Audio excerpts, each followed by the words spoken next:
Ya, selamat malam. Ini pertemuan yang ketiga. Saya akan kasih resumenya dulu, pertemuan yang ke-1 dan kedua. Nah, supaya saudara-saudara yang baru hadir malam ini nggak ikut pertemuan 1-2 bisa menangkap intinya ya, esensinya dari pertemuan 1 dan kedua. Kita masih berbicara tentang keselamatan di luar agama Kristen. Di pertemuan yang pertama, kita bicara tentang apa sih keselamatan itu dan kenapa sih manusia harus diselamatkan. Ya, manusia jatuh dalam dosa, tidak ada seorang pun yang tidak berdosa, bukan berbuat dosa ya, tidak berdosa. Dan oleh karena itu, karena setiap orang memiliki kodrat dosa atau potensi untuk berdosa atau potensi untuk meleset, tidak tepat seperti yang Tuhan inginkan. Nah, karena itulah Tuhan Yesus menebus seluruh dosa dunia, ya. Jadi yang menebus itu satu-satunya hanya Tuhan Yesus Kristus. Oleh karena itu tidak ada keselamatan di luar Yesus Kristus, di luar Kristus, tidak ada keselamatan di luar Kristus. Karena Kristus satu-satunya jalan keselamatan, ya. Tetapi bukan berarti tidak ada keselamatan di luar Kristen. Harus bisa membedakan Kristen dan Kristus ya. Saya pernah bicara ini di media sosial, terus ada orang yang nggak ngerti-ngerti gitu ya, menyamakan Kristen dengan Kristus. Ya Kristen itu kan agama Kristen atau orang-orang yang mengikut Kristus, ya beda dengan Kristusnya itu sendiri, masa nggak ngerti-ngerti gitu ya.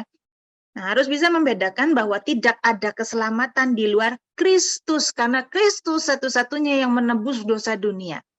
Tetapi ada dong keselamatan di luar Kristen, ya ada ya. Misalnya di zaman dulu aja orang-orang sebelum perjanjian baru aja orang-orang perjanjian lama bukan Kristen kok. Jadi Yesus menebus seluruh dosa dunia. Dia adalah pendamaian. Nah, kemudian kita harus mengerti keadilan Allah bahwa semua manusia itu punya kodrat dosa dan jadi binasa karena kemelesetan dari Adam ya. Karena itu karena di atasnya sudah meleset, maka seluruh keturunannya itu meleset. Nah, kalau semua manusia itu bisa meleset karena bisa berdosa, bisa meleset karena Adam, bisa binasa karena Adam, maka sangatlah mungkin semua manusia bisa selamat karena Kristus. Ya, kalau enggak, betapa lebih berkuasanya darah Adam lebih berkuasa daripada darah Yesus kalau hanya Yesus hanya bisa menyelamatkan sebagian saja. Hanya bisa menebus sebagian dosa dunia saja, ya, hanya bisa membenarkan sebagian manusia saja. Sedangkan seluruh dunia ini harus binasa karena memperoleh dalam tanda kutip turunan dosa Adam, ya, atau kodrat dosa yang diwarisi dari nenek moyang kita. Nah, Yesus itu bisa menebus seluruh dosa dunia karena darah Yesus lebih berkuasa daripada darah Adam. Roma 5 ayat yang ke-15 dikatakan, tetapi karunia Allah tidaklah sama dengan pelanggaran Adam. Sebab jika karena pelanggaran satu orang, semua orang telah jatuh dalam kuasa maut, jauh lebih besar lagi kasih karunia Allah dan karunia-Nya yang dilimpahkannya atas semua orang, karena satu orang yaitu Yesus Kristus. Ayat 18, sebab itu sama seperti oleh satu pelanggaran semua orang beroleh penghukuman, demikian pula oleh satu perbuatan kebenaran semua orang beroleh pembenaran untuk hidup. Nah, tapi jangan salah paham bahwa kalau gitu, kalau Tuhan Yesus sudah menebus dosa seluruh dunia, semua manusia ini boleh masuk surga rame-rame ya. Yang jahat, yang baik, yang benar, yang nggak benar boleh masuk surga semua ya gitu ya. Nah, ini suatu pemahaman yang sempit ya. Karena nggak adil dong, misalnya orang yang sudah berusaha untuk berbuat baik, berusaha untuk hidup benar, disamakan dengan orang-orang yang hidup seenaknya aja di dunia ini. Itu adalah ketidakadilan, dan ketidakadilan itu bukan kasih. Ya, saya pernah sampaikan di dalam kasih itu bukan hanya ada penebusan, keselamatan, tetapi juga ada didikan, ada disiplin, ada keadilan. Ya, sebab kasih tanpa disiplin, tanpa keadilan itu bukan kasih. Tetapi juga kasih hanya ada disiplin, tidak ada penebusan, tidak ada pengampunan, itu juga bukan kasih ya. Jadi di dalam kasih itu harus ada dua hal ini, ya. Di satu sisi mungkin hal-hal yang kita pandang positif ya, penebusan, pengampunan, belas kasihan itu ya. Tapi di sisi lain ada hal-hal yang mungkin kita anggap negatif, tapi sebetulnya bukan positif, bukan negatif. Ini dua-dua keseimbangan ya. Ada didikan, ada keadilan, ada disiplin. Nah, kasih itu harus ada dua ini. Kalau hanya salah satu itu bukan kasih, ya. Nah, jadi kalau Tuhan Yesus sudah menebus dosa dunia, bukan berarti semuanya rame-rame masuk surga. Harus ada keadilan. Nah, bagaimana cara keadilannya itu? Ya, di sini kita akan bahas. Topik yang kedua, saya sudah bicara tentang bagaimana itu keselamatan di dalam dunia perjanjian lama. Ya, ada bangsa pilihan, misalnya orang Yahudi, dan ada bangsa yang non-pilihan. Apakah Tuhan hanya memperhatikan bangsa Yahudi saja? Apakah Tuhan pilih kasih ya cuma sama bangsa non-Yahudi aja? Terus apa maksudnya? Kenapa bangsa Yahudi disebut bangsa pilihan? Untuk apa sih mereka dipilih gitu ya? Nah, di dalam perjanjian lama, sejak dunia ini dihapuskan oleh air bah, kemudian dari Nuh timbul lagi peradaban, ya. Begitulah orang perjanjian lama mempercayainya. Para rabi-rabi Yahudi juga percaya bahwa orang-orang di luar agama Yahudi itu bisa memperoleh keselamatan asalkan melakukan 7 hukum Nuh.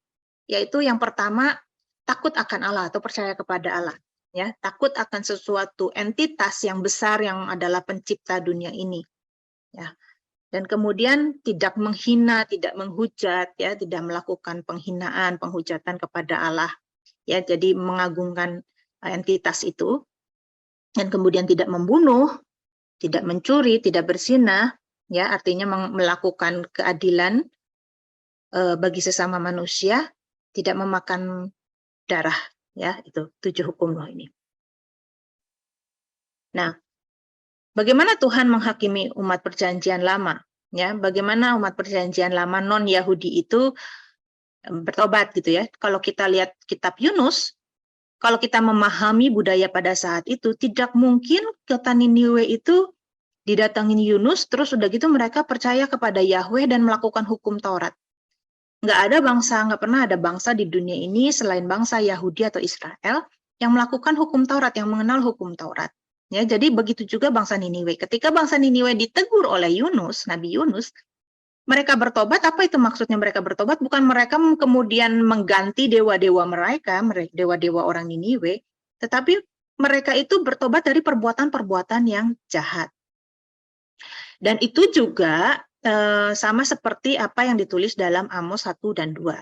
6 bangsa-bangsa non-Israel dan non-Yahudi itu dihakimi menurut perbuatan mereka atau dihukum karena perbuatan mereka terhadap sesama manusia. Ya, silakan dilihat nanti kalau yang nggak ikut yang 2 minggu yang lalu, silakan dilihat Amos 1 dan 2. Jadi mereka jahat terhadap bangsa-bangsa lain sehingga mereka dihukum. 6 bangsa-bangsa non-Yahudi dan Israel ini dihukum Tuhan itu bukan karena mereka tidak menyembah Yahweh, bukan.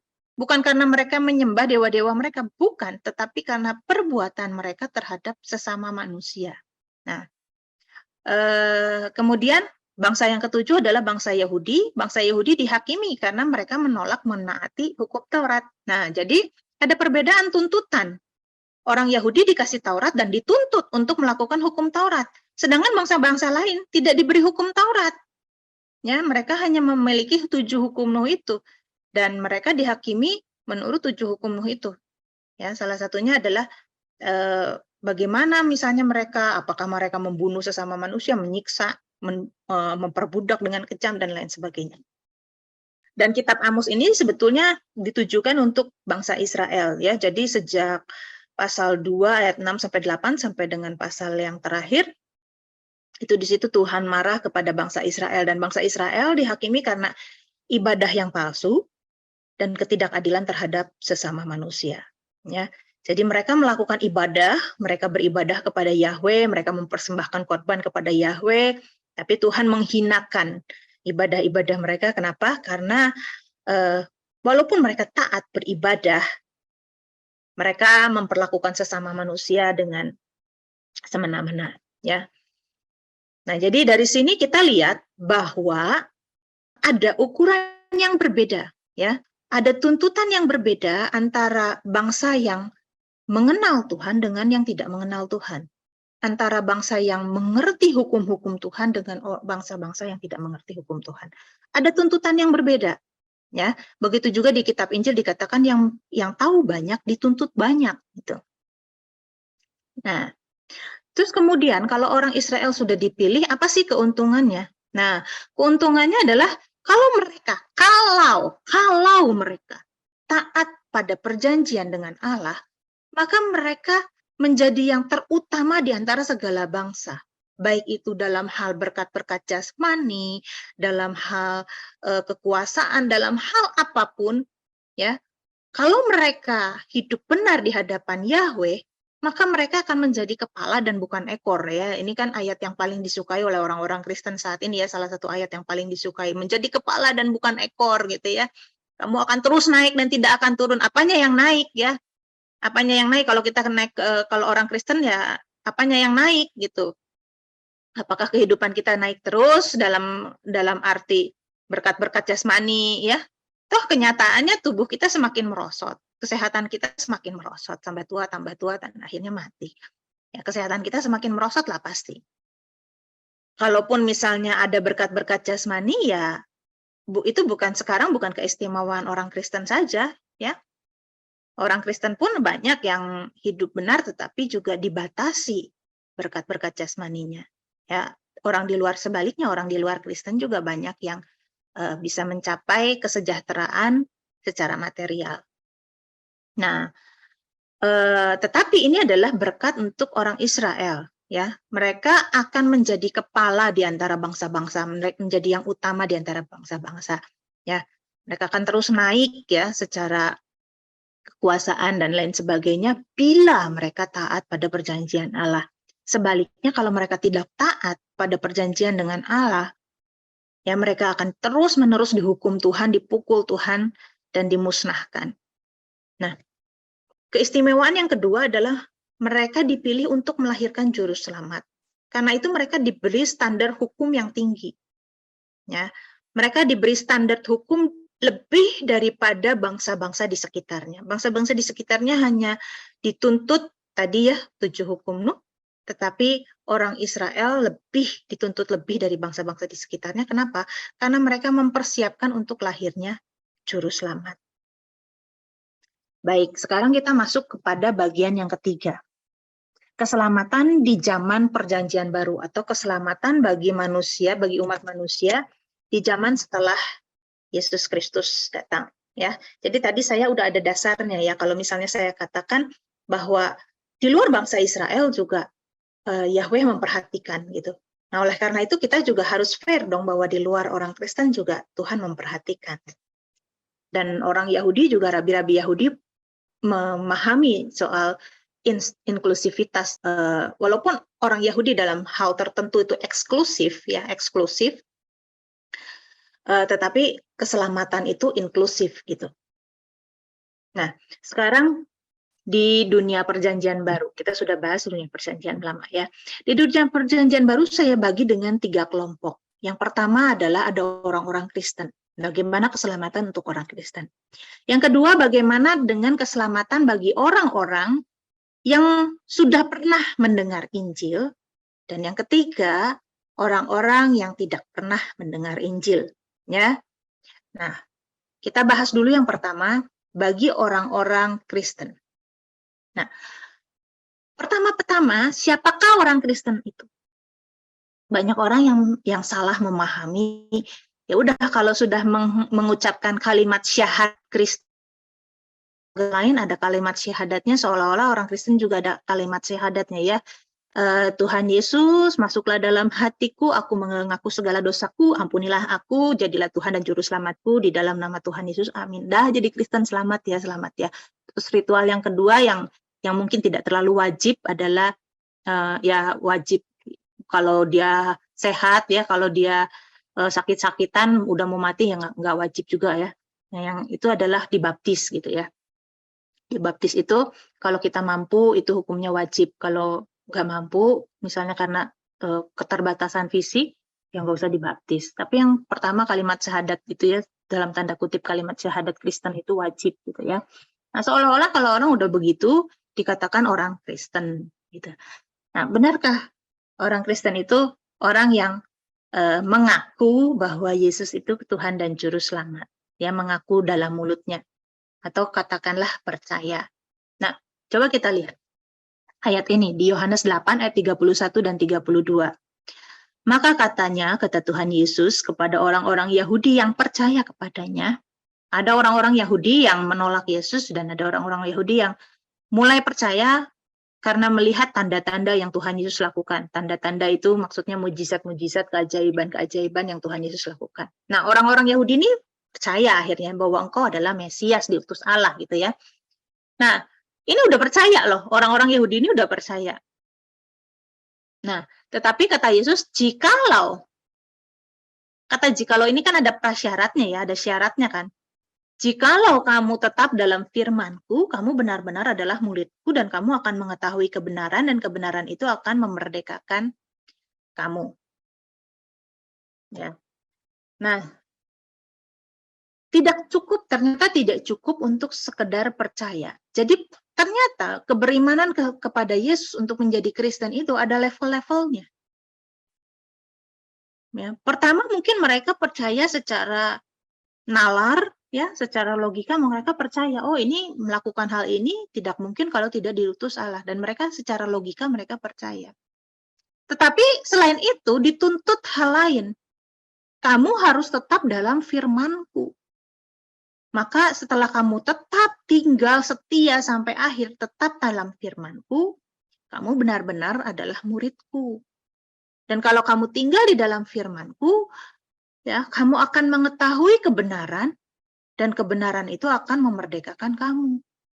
Artinya, kalau mereka tidak tetap tinggal dalam firman, melakukan firman, mendengar firman, belajar firman, dan melakukannya, ya, melakukan kebenaran-kebenaran itu, mereka tidak merdeka, belum merdeka. Percaya dalam nalar saja, mereka belum merdeka, belum dimerdekakan. Terus gimana sih ciri-ciri orang yang percaya kepada Yesus itu? Orang-orang yang sudah dimerdekakan itu, yang betul-betul tinggal dalam Yesus.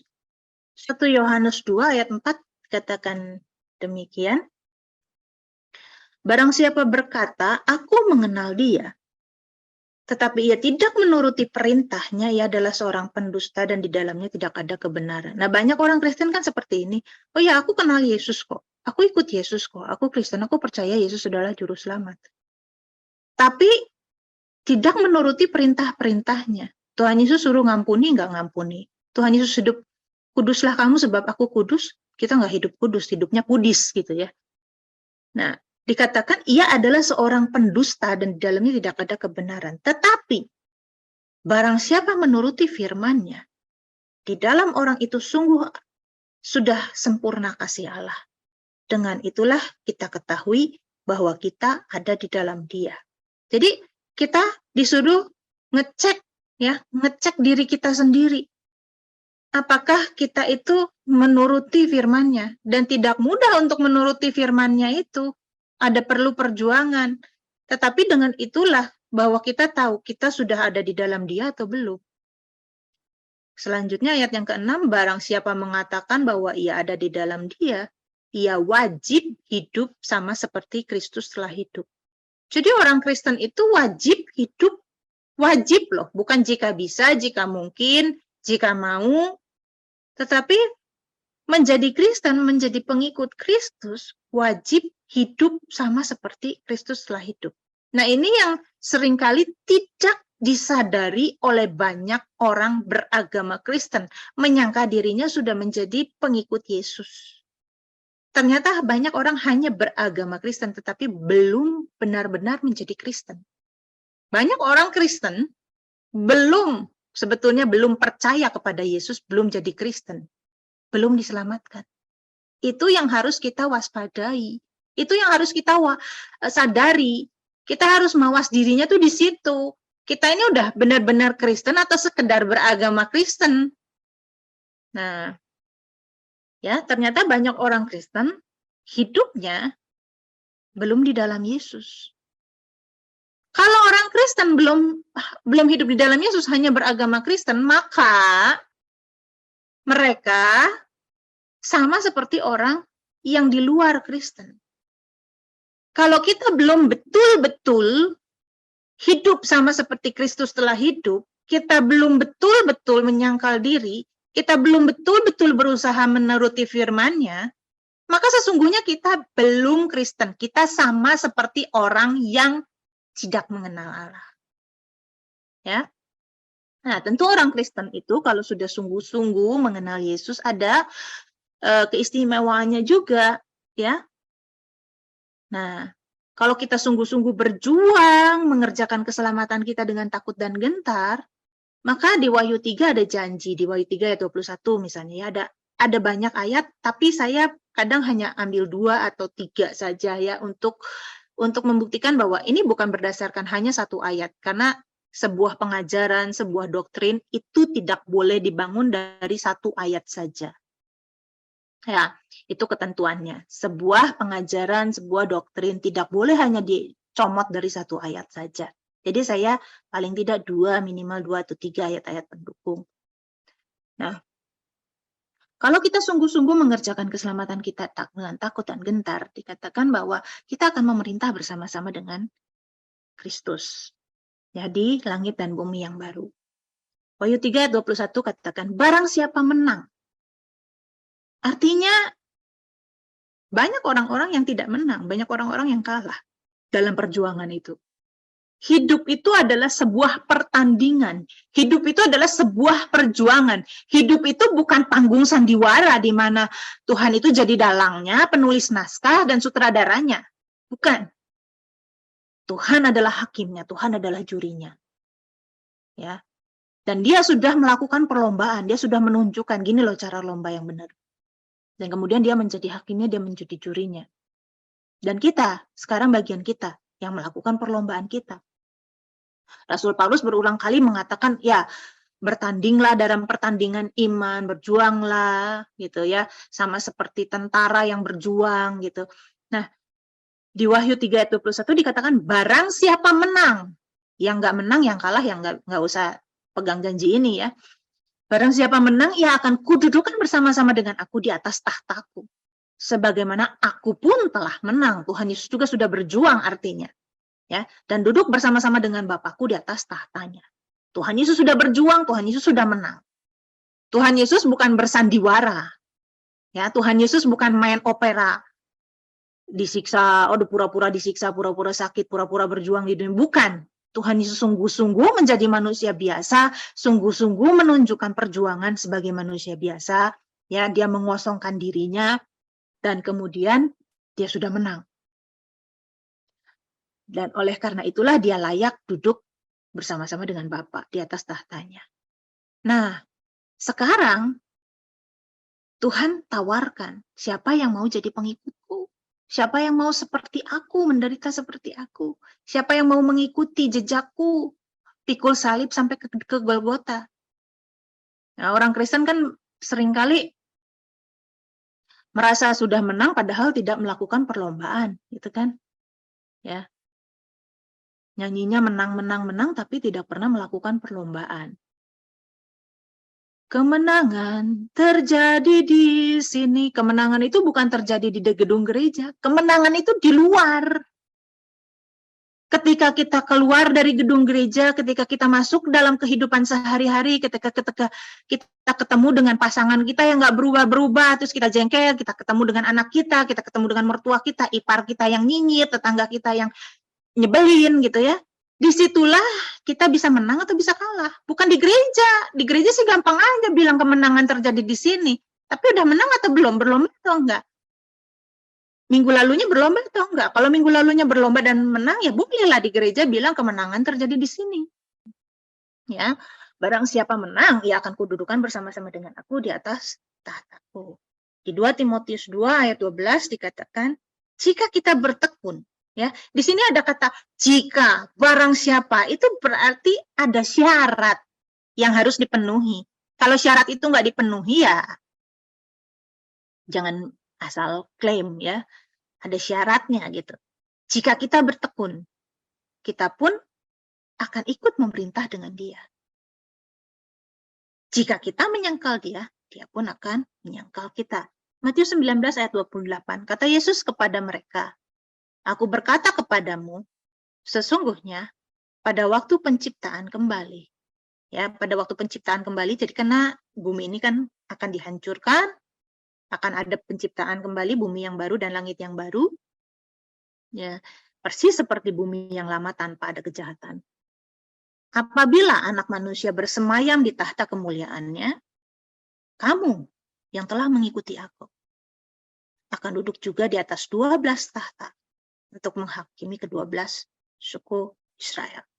Ya, untuk menghakimi itu bukan nanti ini soal pengadilan terakhir, bukan. Soal pengadilan terakhir itu Tuhan Yesus, kita nggak menghakimi semua manusia, enggak. Tapi konteks penghakiman itu di sini itu adalah memerintah. Coba kita lihat misalnya di orang Israel itu ya, soal penghakiman itu, hakim itu misalnya di zaman hakim-hakim. Hakim-hakim itu kan bukan cuma menghakimi, oh ini perkara benar salah, enggak, tapi memerintah sebuah suku gitu. Seorang hakim itu memimpin sebuah suku, memimpin perang dan lain sebagainya, jadi pemimpin. Nah, jadi di sini juga kalau kita betul-betul mengikuti Yesus, maka pada waktu penciptaan bumi dan yang baru dan langit yang baru, Tuhan akan mendudukan kita di atas 12 tahta untuk menghakimi, untuk memimpin ya orang-orang di perjanjian lama yang saleh, itu maksudnya. Nah, kemudian kelompok yang kedua.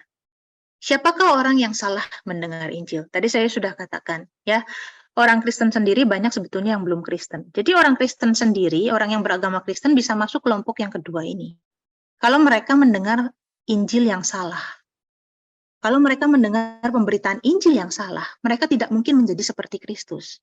Misalnya, dulunya ke Gunung Kali, terus dibilang, ayo ikut Yesus aja, di gereja juga bisa kok didoain supaya kaya, di gereja juga bisa kok didoain supaya utangnya lunas, gitu.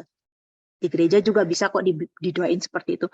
Nah, itu adalah Injil yang salah. Dan orang-orang yang mendengar Injil yang salah ini, artinya belum Kristen. Karena mereka tidak tahu bagaimana kebenaran yang sejati itu, kayak gimana sih menjadi Kristen itu, yang harus menyangkal diri, ya, harus memikul salib dan mengikut kehidupan Tuhan Yesus. Itulah kekristenan yang sesungguhnya. Dan mereka nggak pernah diajarin seperti itu. Mereka salah mendengar Injil. Dan sesungguhnya banyak orang Kristen, banyak gereja-gereja yang sebetulnya mengajarkan Injil yang salah. Banyak orang-orang Kristen yang sebetulnya belum jadi Kristen. Banyak orang-orang Kristen yang sebetulnya belum selamat. Nah, jadi siapakah orang yang salah mendengar Injil ini? Yang pertama adalah orang-orang yang beragama Kristen. Dan ini sudah ada sejak zaman para rasul, juga sudah ada. Rasul Paulus sendiri memperingatkan di 2 Korintus 11 ayat 4, katakan gini, bahwa di gereja di Korintus itu disusupi Injil yang lain. Sebab kamu sabar saja jika ada seorang datang memberitakan Yesus yang lain daripada yang telah kami beritakan, atau memberikan kepada kamu roh yang lain daripada yang telah kamu terima, atau Injil yang lain daripada yang telah kamu terima. Nah, bagaimana sih Yesus yang lain itu? Kak Soni pernah kasih pengajaran tentang Yesus yang lain. Yesus yang menjanjikan berkat-berkat materi gitu ya. Padahal kalau kita lihat di Alkitab, siapa sih yang menjanjikan berkat materi itu? Ya iblis. Iblis tuh pernah datang sama Tuhan Yesus, kalau kamu menyembah aku akan memberikan dunia ini seisinya, harta kekayaan dunia ini kepadamu. Kalau kamu menyembah aku, kata iblis kepada Yesus. Nah, banyak orang pengen hidup gampang gitu ya, jadi kayak gampang, nggak mau kerja susah payah, pengen cepet, gampang kayak gitu. Padahal kalau kita memaksimalkan segala potensi yang Tuhan berikan kepada kita nggak mungkin kok hidup kelaparan, nggak mungkin kok. sampai meminta-minta. Nggak mungkin. Kalau kita bekerja jujur, berintegritas, bekerja giat, nggak mungkin kita itu sampai susah nggak bisa makan. Mungkin kita tidak kaya, ya karena dan kaya itu juga relatif ya. Yang namanya kaya, miskin itu juga relatif gitu. Tapi mungkin kita tidak melimpah-limpah, tapi Tuhan cukupi. Kenapa? Karena mungkin saja ada orang-orang yang nggak kuat dikasih kekayaan. Ya, misalnya ketika dikasih kekayaan, dia bisa menindas sesamanya, bisa berubah sikapnya semena-mena, bisa jadi misalnya punya istri baru, ya gitu, tidak setia kepada keluarganya. Nah, itu adalah orang-orang yang tidak kuat menerima kekayaan gitu. Jadi Tuhan akhirnya mungkin menahan hal itu demi apa? Demi keselamatan kekal gitu. Tapi ada orang-orang yang diizinkan Tuhan juga dengan kerja rajin, dengan kerja giat, berintegritas. Tuhan bukakan itu karena mungkin dia bisa dipercayai. Nah, tapi kalau soal kekayaan, saya sudah katakan berkali-kali, orang di luar Kristen pun bisa seperti itu. Ya. Nah, itulah Yesus yang lain salah satunya, ya. Injil yang berbeda dengan apa yang Injil yang Tuhan Yesus ajarkan atau para rasul ajarkan. Di Galatia 1 ayat 8 juga ada peringatan, tetapi sekalipun kami atau seorang malaikat dari surga yang memberitakan kepadamu suatu Injil yang berbeda dengan Injil yang telah kami beritakan kepadamu, terkutuklah dia. Nah, berikutnya, golongan kedua dari orang yang salah mendengar Injil adalah orang yang beragama lain yang diindoktrinasi, ya, sejak kecil, dikabarkan Injil yang palsu sejak kecil. Ya, misalnya, dia mengenal Yesus, tapi Yesus itu bukan Yesus yang kita baca di dalam Alkitab. Nah, inilah orang-orang yang salah mendengar Injil. Yesus versi yang lain, ya, yang diindoktrinasi. Kalau yang tadi adalah orang Kristen, yang ini adalah orang yang beragama lain. Ya. Ada itu di Markus 13 ayat 22 di peringatannya dikatakan sebab Mesias-Mesias palsu, nabi-nabi palsu akan muncul dan mereka akan mengadakan tanda-tanda dan mujizat-mujizat dengan maksud sekiranya mungkin menyesatkan orang-orang pilihan juga, ya. Jadi kalau kita lahir di tempat, di waktu di mana kita terjangkau Injil, kita adalah orang-orang yang terpilih untuk dimungkinkan diselamatkan. Bukan pasti masuk surga. Pilihan itu bukan pasti masuk surga, tapi pilihan itu dimungkinkan untuk selamat. Ya, sama seperti saya kasih ilustrasi berkali-kali. Kalau kita masuk universitas pilihan di Indonesia atau di dunia misalnya ya, kita masuk misalnya ke MIT. Wah, itu kan susah bisa masuk sono. Ya, ke Cambridge itu kan susah masuk sono. Kita masuk, maka kita adalah orang pilihan. Ya, yang mungkin bisa lulus dan menjadi orang yang luar biasa gitu kalau lulusan sono. Tapi mungkin nggak lulus ya, mungkin juga nggak lulus gitu. Mungkin juga nggak lulus, mungkin juga DO gitu. Nah, jadi kalau kita lahir di zaman, di tempat, atau dari keluarga yang mengenal Tuhan, yang memiliki kesempatan mendengar Injil yang benar, maka kita adalah orang pilihan. Ya, artinya kalau kita lahir bisa menjadi Kristen gitu aja, simpelnya seperti itu. Maka kita adalah orang pilihan. Tapi bukan berarti dipilih itu langsung ditentukan masuk surga, bukan, tapi dimungkinkan untuk menjadi selamat. Nah, itu maksudnya. Nah, di sini dikatakan ada Mesias palsu, ada nabi palsu yang muncul, dan sekiranya mungkin menyesatkan orang-orang pilihan juga. Maka jangan heran kalau misalnya, oh dari Kristen itu sekarang dia murtad. Ya nggak usah heran, itu sudah dinubuatkan dari 2000 tahun yang lalu. Nah, kemudian di 2 Petrus 2 ayat 1 dikatakan demikian, sebab sebagaimana nabi-nabi palsu dahulu tampil di tengah-tengah umat Allah, demikian pula di antara kamu akan ada guru-guru palsu. Mereka akan memasukkan pengajaran-pengajaran sesat yang membinasakan. Bahkan mereka akan menyangkal Yesus ya, menyangkal penguasa yang telah menebus mereka. Dengan jalan demikian segera mendatangkan kebinasaan atas diri mereka. Maka ini adalah kelompok orang yang salah mendengar Injil. Nah, kelompok yang ketiga adalah kelompok orang yang tidak pernah mendengar Injil sama sekali atau tidak terjangkau Injil. Siapakah mereka? Yang pertama adalah orang yang hidup di waktu dan tempat yang belum terjangkau Injil. Ya, katakanlah misalnya di Jepang abad yang ke-10 gitu ya. Abad ke-10 itu kan udah zaman perjanjian baru. Tapi apakah Injil sudah masuk ke sana? Belum tentu. Nah, terus gimana dong? Di sana juga ada orang-orang yang Tuhan tentukan lahir di zaman itu. Apakah terus Tuhan kejam? Ya udah, nggak peduli. Pokoknya kamu tidak mengaku dengan mulutmu Yesus adalah Tuhan, kamu pokoknya binasa. Lah, Tuhan juga yang menentukan mereka lahir di sana, kapannya, dari mana mereka ditentukan oleh Tuhan kan? Itu adalah suatu takdir. Ya, kita lahir dari orang tua siapa? Kita lahir di tahun berapa? Zaman apa? Kita lahir di mana? Di negara mana? Itu adalah takdir, ditentukan oleh Tuhan. Tetapi bagaimana kehidupan kita selanjutnya, itu kita yang tentukan.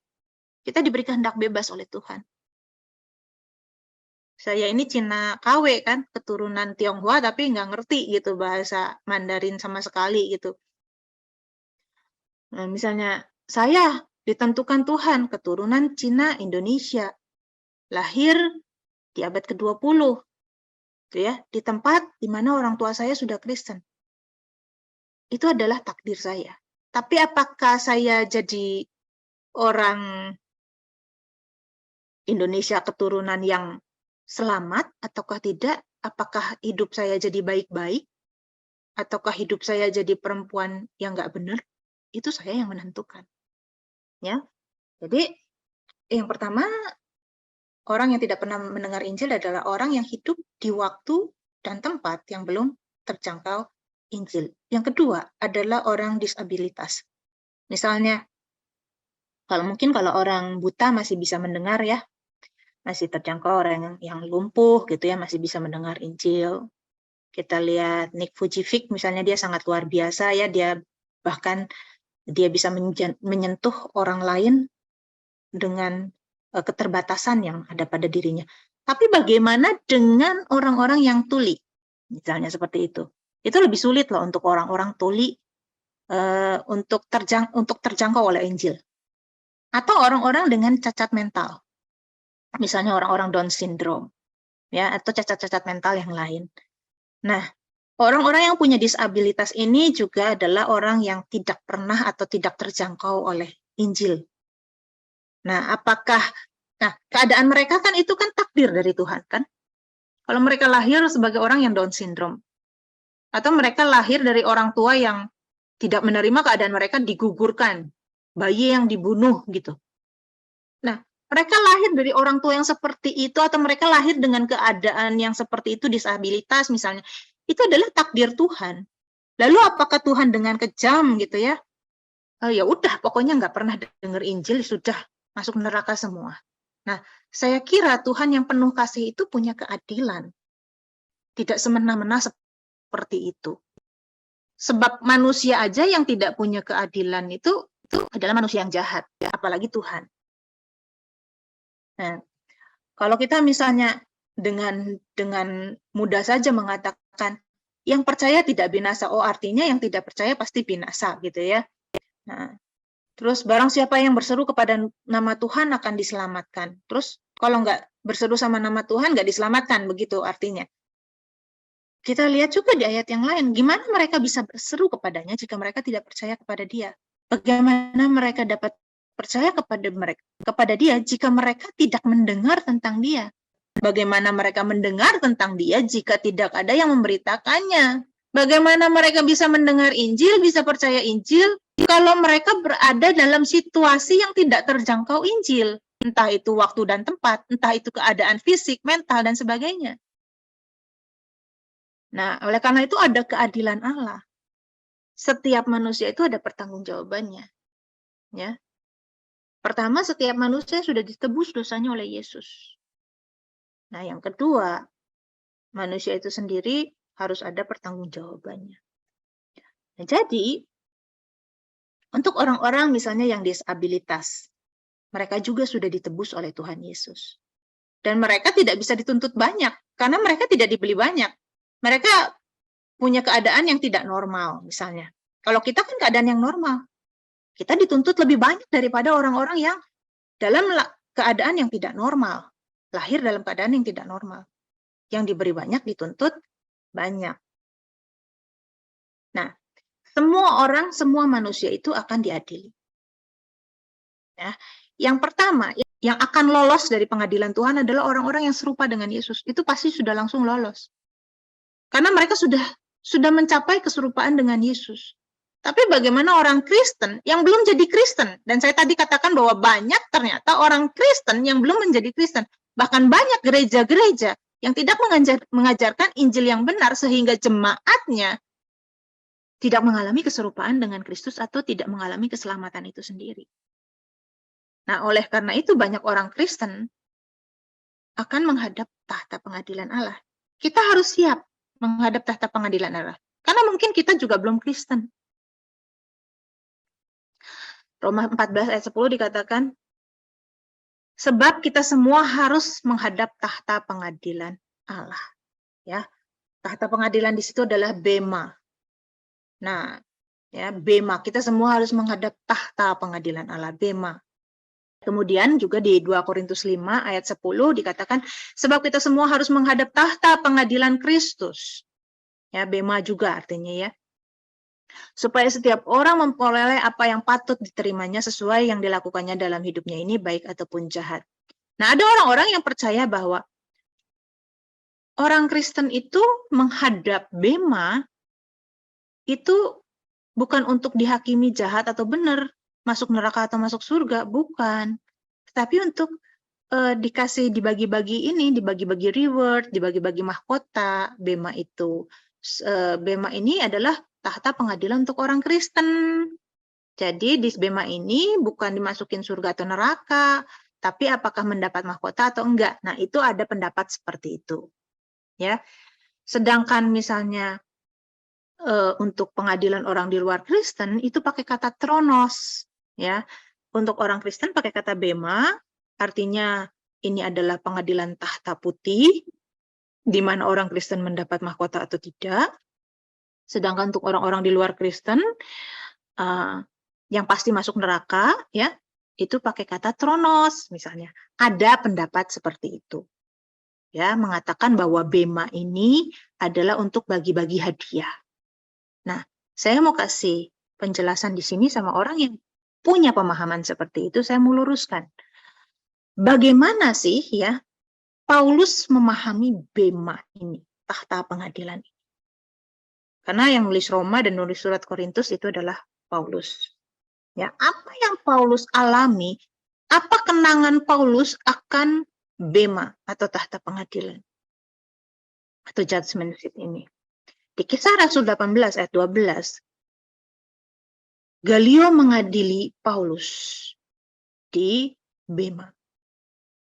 Paulus punya banyak pengalaman yang pahit dengan bema. Jadi di hadapan bema, di hadapan tahta pengadilan ini, bukan Paulus itu menunggu dibagi-bagi mahkota, bukan. Tapi apakah dia diputuskan untuk dihukum mati atau dilepaskan dari penjara? Itu pemahaman bema yang dipahami oleh Paulus.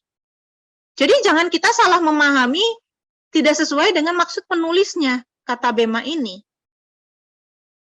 Ya, Bapak Ibu Saudara yang mungkin enggak sekolah Alkitab mungkin agak bingung di sini ya. Tapi ada orang-orang yang dari sekolah Alkitab yang ngotot gitu bahwa di bema ini kita nungguin bagi-bagi hadiah. Bukan. Ya, kata bema ini baik di surat Roma maupun Korintus yang dua-duanya ditulis oleh Paulus, ya itu juga berdasarkan pengalaman Paulus di dalam Kisah Para Rasul, di mana Paulus itu menghadap berapa kali bema untuk dia diputuskan apakah dia itu dihukum mati ataukah dia itu dilepaskan. Nah, selain misalnya di dalam surat Kisah Para Rasul, juga kata bema ini di Matius 27 ayat 19, di Yohanes 19 ayat 13, itu juga bemanya Pilatus. Di mana Pilatus itu mengadili Yesus, bukan untuk kasih reward sama Yesus, tapi apakah dia dihukum mati atau dilepaskan dari hukuman. Ya. Jadi kalau kita ada peringatan di Roma 14 ayat 10 dikatakan kita semua harus menghadap bema Kristus, bematito Kristo. Nah, artinya kita harus mempertanggungjawabkan semua dan siap-siap apakah kita layak untuk lepas dari hukuman ataukah kita harus masuk ke dalam penghukuman. Ya, itulah pengertian bema. Nah, kita lanjut ya. Jadi semua orang itu akan dihakimi berdasarkan perbuatannya. Walaupun setiap manusia sudah ditebus, ya, sudah dibeli oleh Tuhan Yesus, bukan berarti semua langsung dimasukin ke dalam surga semua. Ya, kalau semua sudah menjadi milik Tuhan Yesus yang menentukan yang ini diampuni atau yang ini nggak diampuni. Nah, diampuni atau nggak diampuninya itu berdasarkan apa? Berdasarkan perbuatan mereka atau karakter yang menetap dalam nurani mereka. Ya. Nah, ada orang-orang yang misalnya, oh tapi kan aku udah minta ampun. Belum tentu loh diampuni, minta ampun itu belum tentu diampuni. Kenapa? Kalau nggak bertobat ya nggak diampuni. Karena kalau minta ampun saja, tapi nggak bertobat, itu artinya menghina dari Yesus. Atau Rasulullah Paulus katakan, kamu menyalibkan Tuhan Yesus lagi loh. Dengan hidup kamu yang main-main seperti itu, kamu menyalibkan dia lagi. Kamu menghina darah Tuhan Yesus. Dengan kata-katamu yang main-main. Aduh ampuni Tuhan, tapi nggak niat untuk bertobat. Nah, jadi orang-orang yang diampuni adalah orang-orang yang layak untuk diampuni. Nah, orang yang layak diampuni itu gimana? Orang yang berubah hidupnya, yang sungguh-sungguh menyesali dan berusaha untuk berubah. Itulah orang-orang yang layak diampuni. Nah, orang yang seperti inilah yang akan diampuni oleh Tuhan. Tapi orang-orang yang cuma ya udah minta ampun sebagai syarat supaya hatinya lega, nggak penuh ketakutan. Tuhan ampuni ya, Tuhan kan Maha Kasih. Tuhan kan tugasnya ngampuni saya, wajib ngampuni saya dong kalau saya udah minta ampun. Ya sudah, tapi besok berbuat dosa lagi, besok berbuat dosa lagi, besok berbuat dosa lagi. Kenapa? Dengan pembenaran, aku kan hanya manusia biasa yang penuh dengan kekurangan. Nah, dia nggak layak untuk diampuni. Ya, jadi setiap orang itu dihakimi menurut perbuatan, artinya menurut nuraninya, menurut karakter yang menetap dalam dirinya. Itu ada di dalam Matius 16 ayat 27, sebab anak manusia akan datang dalam kemuliaan Bapanya, diiringi malaikat-malaikatnya. Pada waktu itulah ia akan membalaskan setiap orang menurut perbuatannya. 1 Petrus 1 ayat 17. Kalau kamu menyebutnya Bapa, yaitu dia yang tanpa memandang muka, nggak pilih kasih, ini Kristen atau bukan gitu ya, menghakimi semua orang menurut perbuatannya, maka hendaklah kamu hidup dalam ketakutan selama kamu menumpang di dunia ini. Yang ketiga, Wahyu 20 ayat 12 dan 13. Dan aku melihat orang-orang mati, besar dan kecil berdiri di depan tahta itu. Lalu dibuka semua kitab, dan dibuka juga sebuah kitab lain, yaitu kitab kehidupan. Dan orang-orang mati dihakimi menurut perbuatan mereka berdasarkan apa yang tertulis dalam kitab-kitab itu. Maka laut menyerahkan orang-orang mati yang ada di dalamnya, dan maut dan kerajaan maut menyerahkan orang-orang mati yang ada di dalamnya, dan mereka dihakimi masing-masing menurut perbuatannya. Roma 2 ayat 6, ia akan membalas setiap orang menurut perbuatannya. Matius 25 ayat 31 sampai 46. Ini kalau saya ada waktu saya akan bahas satu persatu ya, 5 referensi ini bahwa di Alkitab itu ditulis setiap orang akan dihakimi menurut perbuatannya. Ya, nih.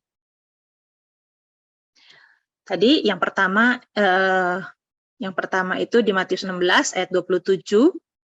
Ya, Matius 16 ayat 27. Kemudian yang kedua 1 Petrus 1 ayat 17 ini ya. Ini yang kedua. Sini ada peringatan, hiduplah sebagai anak-anak yang taat. Rasul Petrus ini memberikan suratnya kepada orang Kristen ya, bukan kepada orang non-Kristen.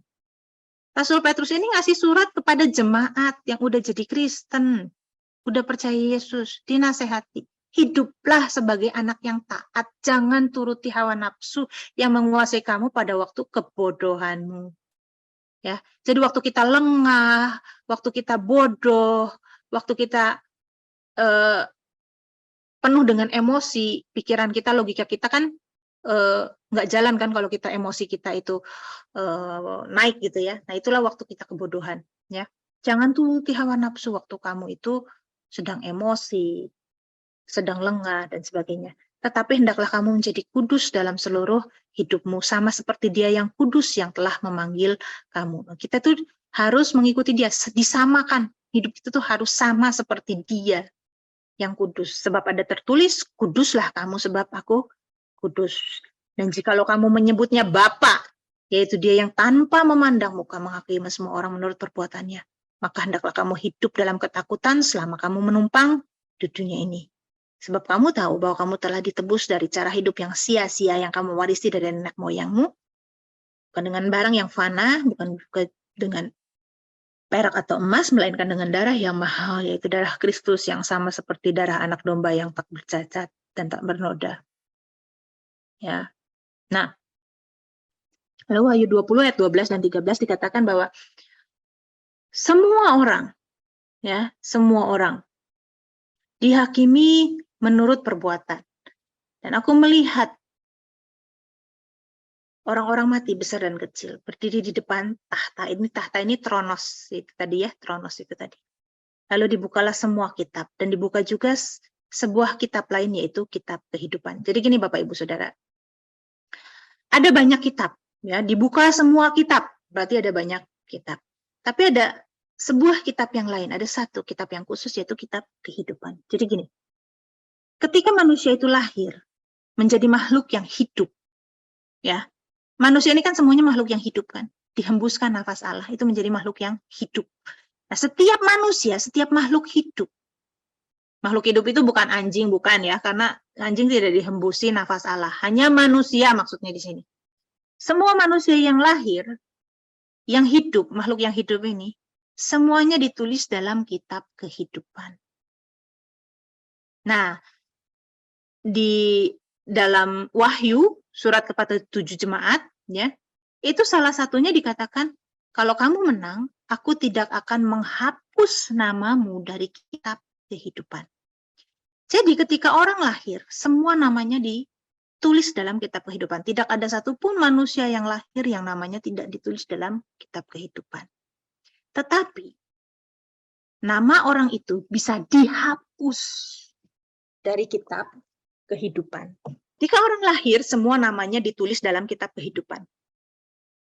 Yes, semua makhluk hidup namanya ditulis dalam kitab kehidupan. Itulah nama artinya kitab kehidupan, karena menulis semua nama makhluk yang hidup artinya manusia.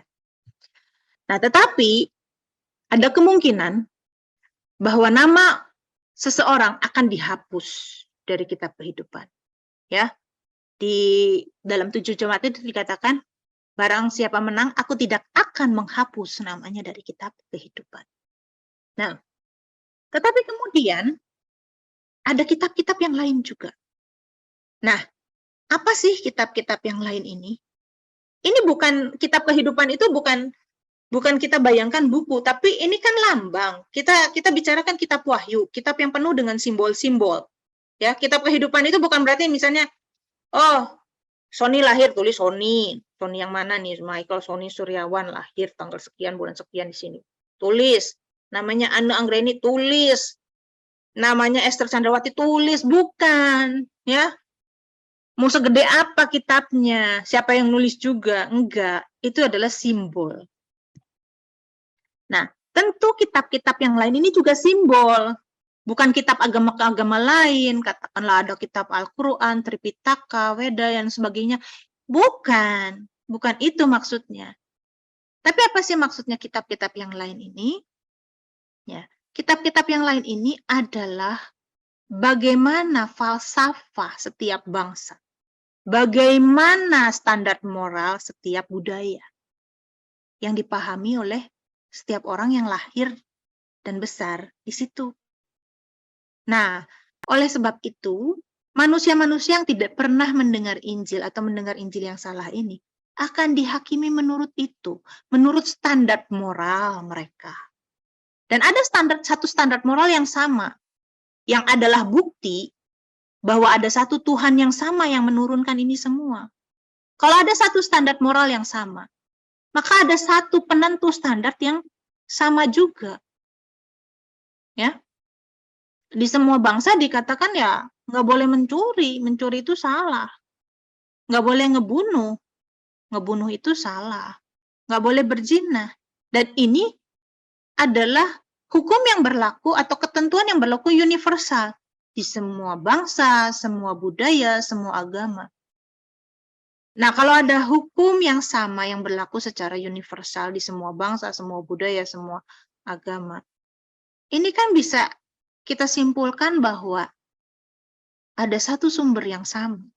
Entah itu budaya manusia berasal dari satu sumber yang sama, entah itu nenek moyang manusia berasal dari satu sumber yang sama, atau memang ada penentu, yaitu satu Allah yang menciptakan manusia, yang menentukan standar moral yang sama. Nah, ini juga di Roma, ini panjang sekali ya. Saya hanya akan ambil highlight-nya aja, bahwa Allah itu akan menghakimi, akan membalas setiap orang menurut perbuatannya. Yaitu hidup kekal bagi mereka yang tekun berbuat baik, mencari kemuliaan, kehormatan, ketidakbinasaan, tapi murka dan geram kepada mereka yang mencari kepentingan diri sendiri, orang-orang yang egois, yang mementingkan dirinya sendiri. Yang tidak taat kepada kebenaran, melainkan taat kepada kelaliman. Penderitaan dan kesesakan akan menimpa setiap orang yang berbuat jahat, pertama-tama orang Yahudi dan juga orang Yunani. Tetapi kemuliaan, kehormatan, dan damai sejahtera akan diperoleh semua orang yang berbuat baik, pertama-tama orang Yahudi dan juga orang Yunani. Sebab Allah tidak pandang bulu. Allah tidak memandang, oh orang Yahudi itu pilihan, orang Yunani itu bukan pilihan gitu ya. Gak pandang bulu. Begitu juga Tuhan gak pandang bulu. Apakah orang Kristen atau bukan? Ya. Nah ini, sebab bangsa-bangsa lain yang tidak memiliki hukum Taurat, oleh dorongan diri sendiri melakukan apa yang dituntut hukum Taurat, maka walaupun mereka tidak memiliki hukum Taurat, mereka menjadi hukum Taurat bagi diri mereka sendiri. Sebab dengan itu mereka menunjukkan bahwa isi hukum Taurat ada tertulis dalam hati mereka, dan suara hati mereka turut bersaksi dan pikiran mereka saling menuduh atau saling membela. Hal ini akan tampak pada hari bila mana Allah sesuai dengan Injil kuberitakan akan menghakimi segala sesuatu yang tersembunyi dalam hati manusia oleh Kristus Yesus. Jadi maksudnya gini, apabila bangsa-bangsa lain yang tidak memiliki hukum Taurat, mereka nggak dikasih nih hukum Taurat tertulis kayak bangsa Yahudi gitu ya, dikasih Taurat. Enggak, mereka nggak dikasih. Ya. Tapi oleh dorongan diri sendiri, melakukan apa yang dituntut hukum Taurat. Misalnya gini, mereka nggak dikasih dekalog, mereka nggak punya, nggak ngerti apa itu yang namanya dekalog. Di dalam dekalog itu misalnya ada, hormatilah orang tuamu. Nah, tetapi mereka menghormati orang tua, itu kan dituntut hukum Taurat kan, untuk hormati orang tua. Mereka melakukan itu. Nah, maka walaupun mereka nggak ngerti isi hukum Taurat, tetapi karena mereka melakukan itu, mereka menjadi Taurat bagi diri mereka sendiri. Mereka jadi hukum bagi diri mereka sendiri. Nah, oleh karena itu, mereka ngerti, oh, orang tua ini harus dihormati ya. Orang tua ini harus dihormati. Itu adalah hukum. Pengertian mereka itu jadi hukum bagi diri mereka sendiri. Nah, jadi kalau suatu saat mereka kesel sama orang tua, misalnya mereka kesel biasanya nih ya sama mertua ya, karena bukan orang tua kandung misalnya ya, kebanyakan tuh seperti itu. Kesel nih sama mertua gitu ya, itu kan orang tua juga. Waktu mereka mau kurang ajar, hati mereka tuh bilang, tapi sama orang tua tuh nggak boleh loh kayak gitu. Nah itu. Berperang kan? Antara kesel, mau bales, ngomong yang nyakitin, ya. Misalnya, mamanya datang, aduh, kamu kok masak kayak begini ya? Kok kamu masak kayak gini? Suamimu kamu kasih makan apa? Gajinya besar kok makanannya cuma tempe tahu, tempe. Pas kebetulan hari itu pengennya tempe tahu gitu. Kemarin sih bikin steak gitu. Pas hari itu, pas kebetulan lagi si emak datang gitu ya. Pas tempe tahu, terus nyinyir. Anakku kok dikasih makan kayak gini ya? Pengen nyaut rasanya. Gitu. Atau misalnya dikritik, masakanmu kok nggak enak? Gini, oh dikritik cara nata rumah salah, pengen nyaut rasanya, gitu. Tapi hatinya tuh bilang, tapi kan sama orang tua nggak boleh kurang ajar. Nah itu, suara hati mereka turut bersaksi dan pikiran mereka saling menuduh, saling membela. Itu kan pergumulan kan. Nah seperti itulah Mereka tuh nggak tahu hukum Taurat, tapi mereka tahu ada norma-norma, ada moral, ada standar moral yang harus mereka lakukan. Itu ada di bangsa-bangsa lain. Yang bukan bangsa Yahudi, yang bukan orang Kristen, ada aturan-aturan itu. Atau misalnya gini, ya, udah punya istri, udah punya suami. Di kantor ternyata ada orang yang lebih perhatian, yang lebih menarik, ya, bodinya kalau istrinya di rumah udah kayak Doraemon gitu ya, suaminya udah kayak Giant. Di kantor ada temen sekantor yang kayak Barbie ya, Barbie and Ken gitu ya, yang udah six pack gitu ya. Kalau suaminya udah kayak T-bag atau backpack gitu ya. Di kantor dia kayak gitu dan lebih perhatian. Tapi di dalam hati tuh nggak boleh. Tapi gimana ya? Ternyata ini menarik. Nah, itu kan saling menuduh dan saling membela. Nah, inilah yang maksudnya di Roma 2 ayat 14 sampai 16 itu. Hal itu akan tampak pada hari bila mana Allah, sesuai dengan Injil yang kuberitakan, akan menghakimi segala sesuatu yang tersembunyi dalam hati manusia oleh Yesus Kristus. Jadi kalau orang berbuat salah, orang berbuat nggak benar, nggak sesuai dengan standar moral, standar norma-norma dalam budaya atau agamanya, itu mereka akan ada pergumulan sendiri di dalam hatinya.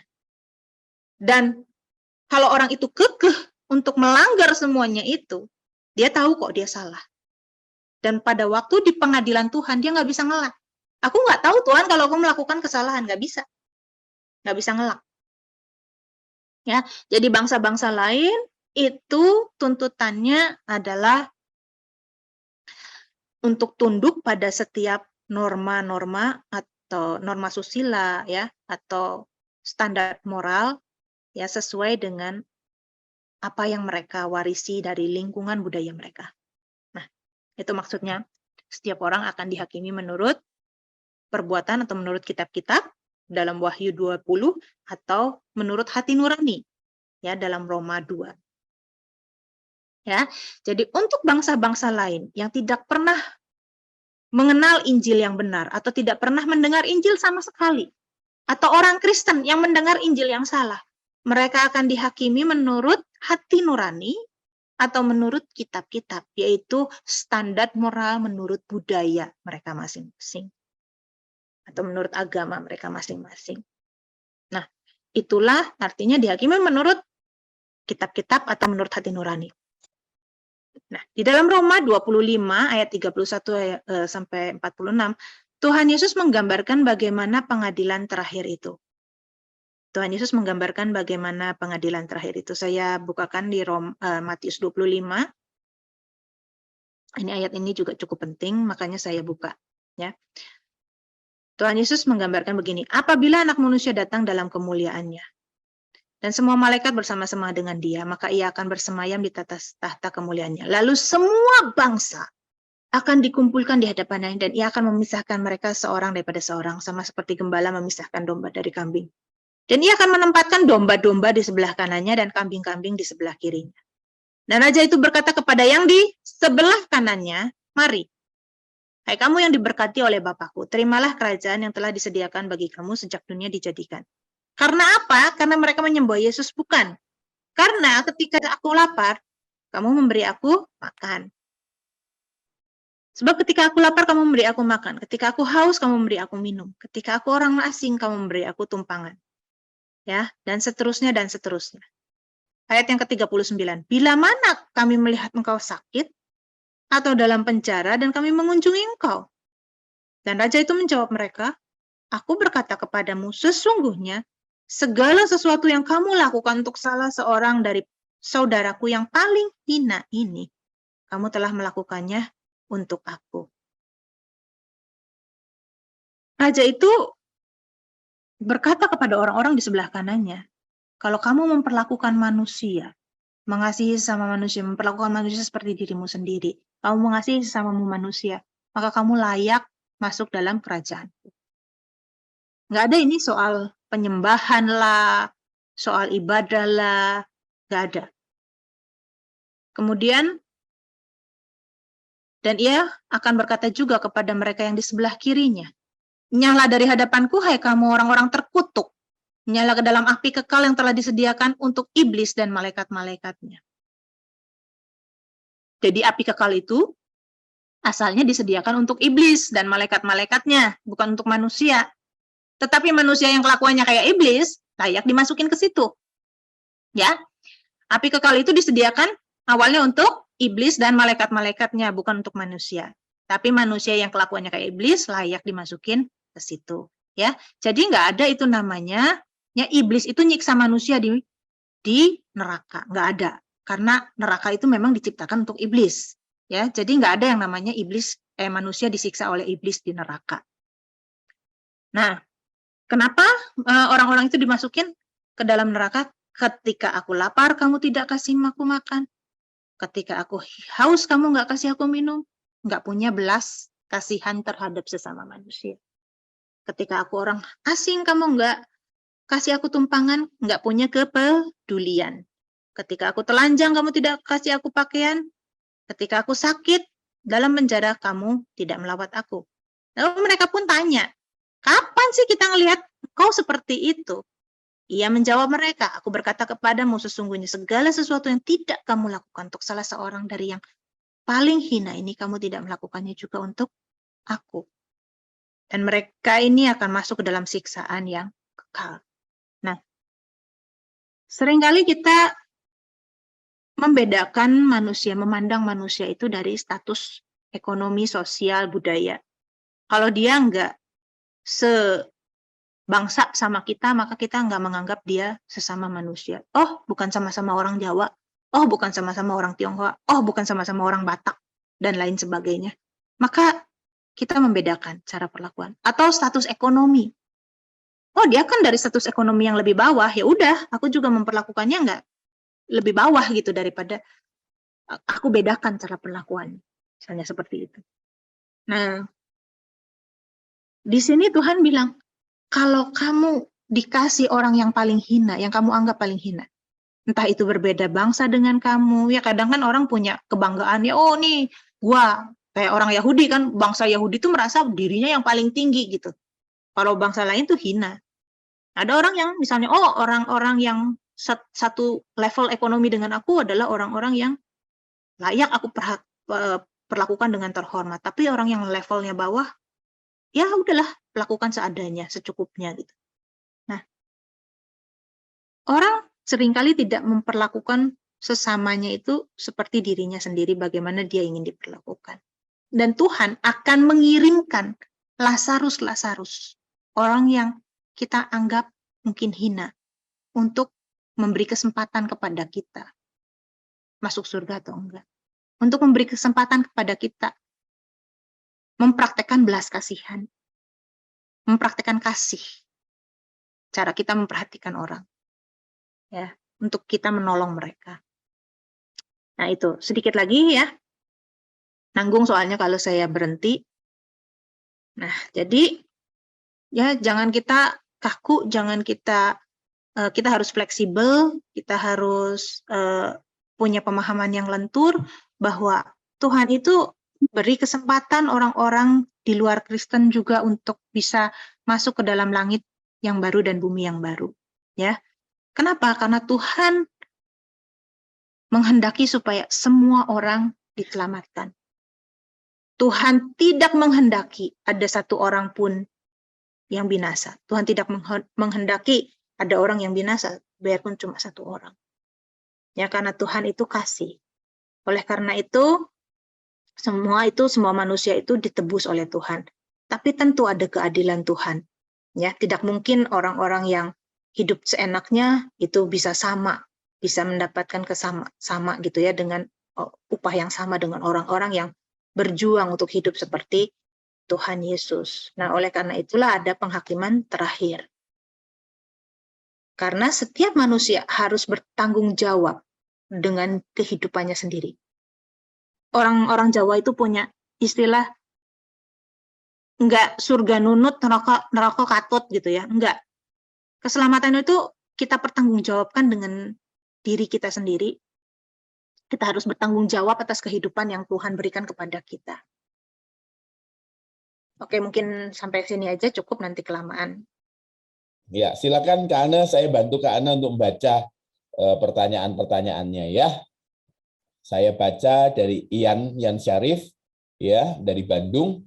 Pertanyaan, bagaimana Kak bila sudah mendengar tapi yang jelasinnya nggak jelas atau pengertiannya belum betul-betul ngerti atau menerima, apa itu dihitung sebagai mendengar? Misalnya orang tua yang sudah diinjili tapi malas mikir dan tidak kritis dan anggap semua agama itu sama saja. Di sisi lain, kalau kita injili terus, malah jadi marah dan malah nanti kita jadi batu sandungan atau malah jadi menolak Kristus lebih parah. Silakan. Ya, makasih. Jadi setiap orang itu punya kapasitas yang Tuhan beri berbeda-beda, ya. Contohnya misalnya gini, untuk orang yang lahir di tempat, di keluarga yang punya didikan yang baik, punya moral yang baik, dia nggak berjuang kok untuk misalnya berkata-kata sopan gitu. Tapi orang-orang yang lahir di lingkungan yang mungkin tidak berpendidikan, lingkungannya ya taraf ekonominya rendah, itu mungkin untuk diajarin ngomong sopan itu susah gitu ya. Contohnya misalnya seperti itu. Nah, Tuhan itu menghakimi itu tidak pukul rata. Tuhan itu pasti melihat ada kapasitas yang berbeda yang Tuhan berikan pada setiap manusia, tentunya ada tuntutan yang berbeda. Nah, sekarang gini pertanyaannya. Gimana kalau udah denger tapi yang jelasin nggak jelas? Ya, kalau yang jelasin nggak jelas, artinya dia belum punya pemahaman yang benar dong. Artinya mungkin dia disamakan dengan belum dengar, gitu ya, belum pernah dengar karena masih belum jelas. Nah, atau pengertiannya belum benar-benar ngerti, ya belum, kalau belum benar-benar ngerti, artinya ya sama aja, dia belum punya pemahaman yang benar, artinya dia belum terjangkau dengan Injil yang benar, ya belum. Jadi bisa dihitung sebagai belum mendengar, ya. Atau misalnya orang tua yang sudah diinjili. Nah, setiap orang itu kan punya kapasitas yang berbeda. Nah, kalau orang tua ya udah susah mikir, ya, apalagi semakin tua itu kan kemampuan otak nginget aja susah. Ada orang-orang yang sampai demensia ya, kemampuan otaknya menurun dan fungsi-fungsi tubuh menurun. Nah, kalau orang tua ya tentu berbeda. Ya, tadi mungkin saya belum sempat share ke sana ya. Ada beberapa slide yang belum saya share memang. Jadi dalam Lukas 12 ayat 47 dan 48 dikatakan, adapun hamba yang tahu kehendak tuannya, tetapi tidak mengadakan persiapan atau tidak melakukan apa yang dikehendaki tuannya, ia akan menerima banyak pukulan. Tetapi barang siapa tidak tahu akan kehendak tuannya dan melakukan apa yang harus mendatangkan pukulan, ia akan menerima sedikit pukulan. Setiap orang yang kepadanya banyak diberi, daripadanya akan banyak dituntut. Dan kepada siapa yang banyak dipercayakan, daripadanya akan lebih banyak lagi dituntut. Jadi, tuntutan setiap orang itu berbeda-beda. Mungkin ada orang yang baru mendengar Injil yang benar ketika dia udah tua. Atau ada orang yang, ada kan orang-orang yang otaknya tuh nggak gampang nangkep gitu ya. Tapi ada orang yang otaknya tuh cepet nangkep. Nah, ada orang-orang yang seperti itu kan. Tentu kepada orang yang berbeda ini Tuhan akan kasih tuntutan yang berbeda-beda. Ya. Orang yang tahu kehendak tuannya, tapi sengaja melanggar itu, Tuhan akan lebih keras. Tapi orang yang nggak tahu, nggak pernah dengar, atau dengar salah, atau dengar nggak jelas, akhirnya punya pengertian ya, artinya nggak punya pengertian lah, nggak tahu lah, nggak ngerti. Nggak punya pengertian, nggak ngerti. Ya nggak akan bisa dipersalahkan gitu. Sama seperti kita sama anak kecil. Mungkin anak kita nggak ngerti, tapi maksudnya mau bantu kita, tapi akhirnya jadi ngerusak gitu. Mau nyuci sepatu kita, pakai sikat yang salah, akhirnya sepatu kita jadi rusak. Tapi maksudnya tulus, ngelihat sepatu kotor, pengen nyuci gitu. Nah kita jengkel sih, tapi ya nggak akan kita hukum. Mungkin kita akan kasih tahu, ya lain kali jangan begitu. Tapi kalau orang udah gede, ya udah diajarin, udah gede, mestinya udah ngerti, tapi bandel.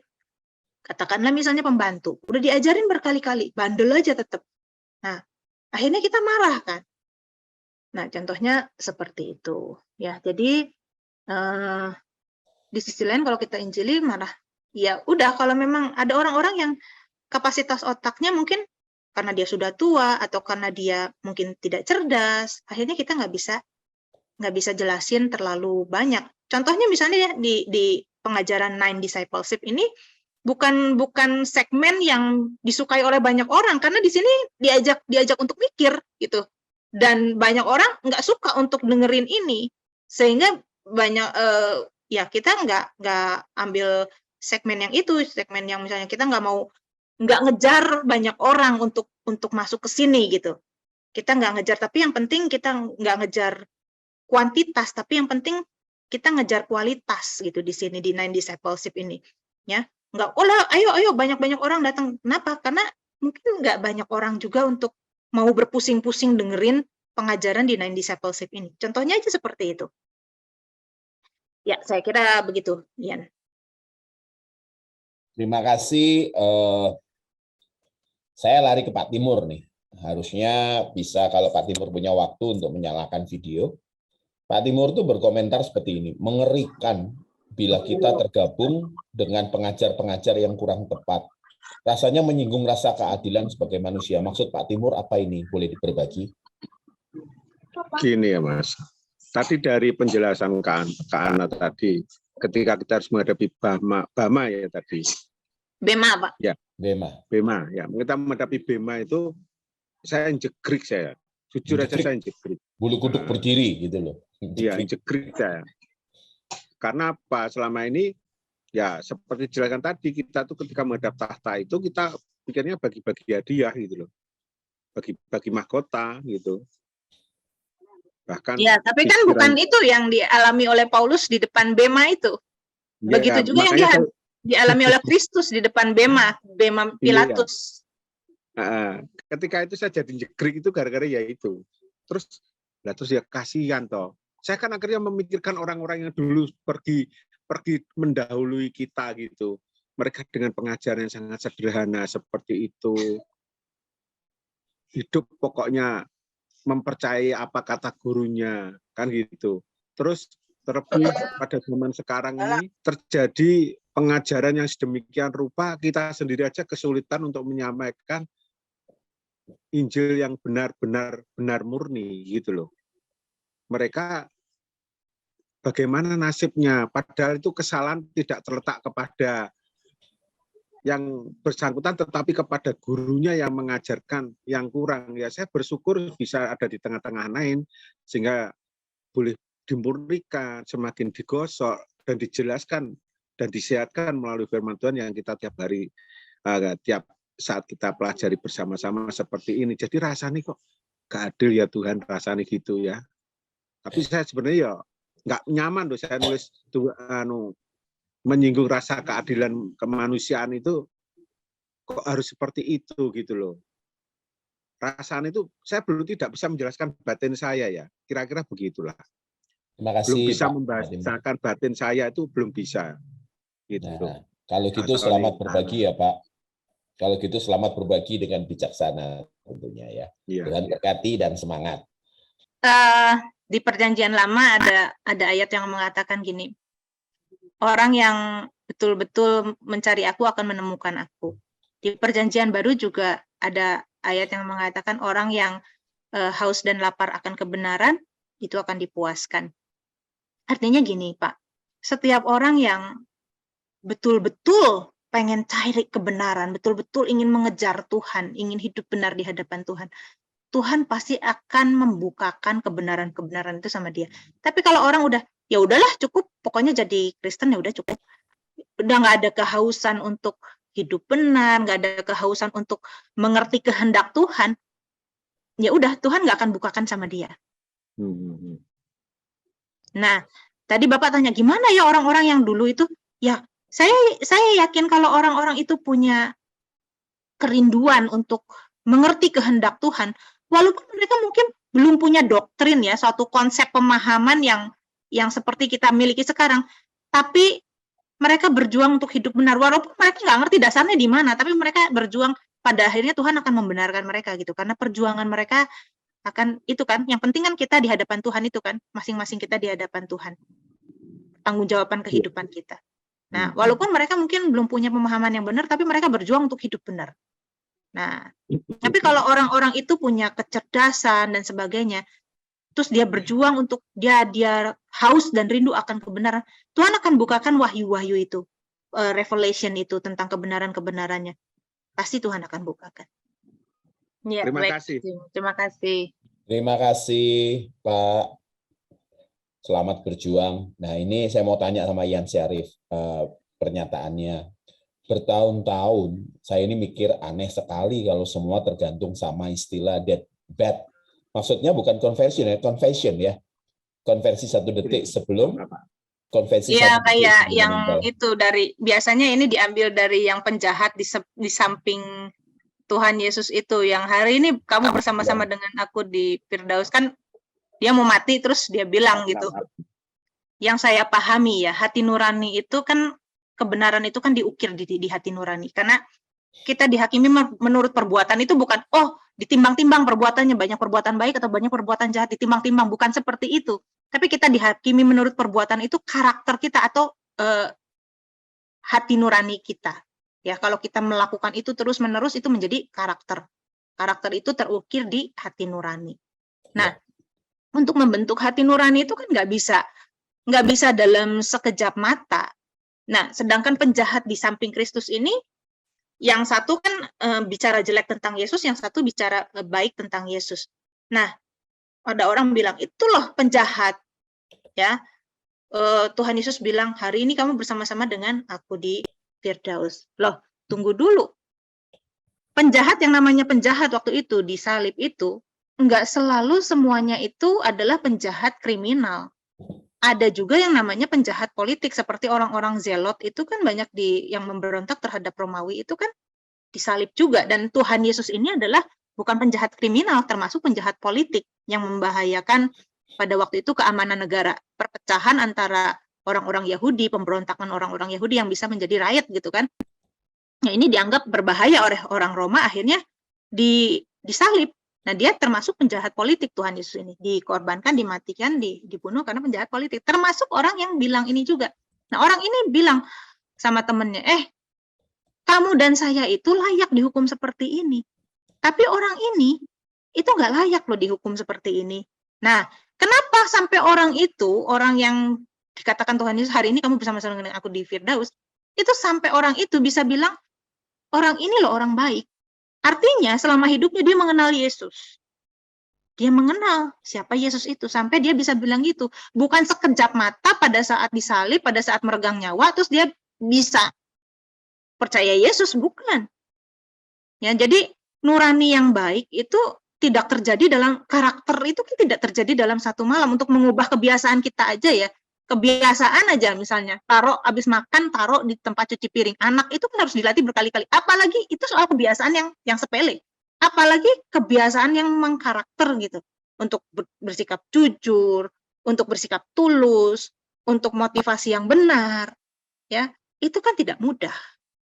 Nah, nggak bisa. Jadi walaupun misalnya orang dia jahat, ya kita banyak lihat-lihat orang-orang misalnya karena dia mau dihukum mati, misalnya dia cepat-cepat bertobat, atau karena dia sakit parah, ya, terus dia cepat-cepat bertobat. Nah, apakah pertobatannya ini benar atau enggak?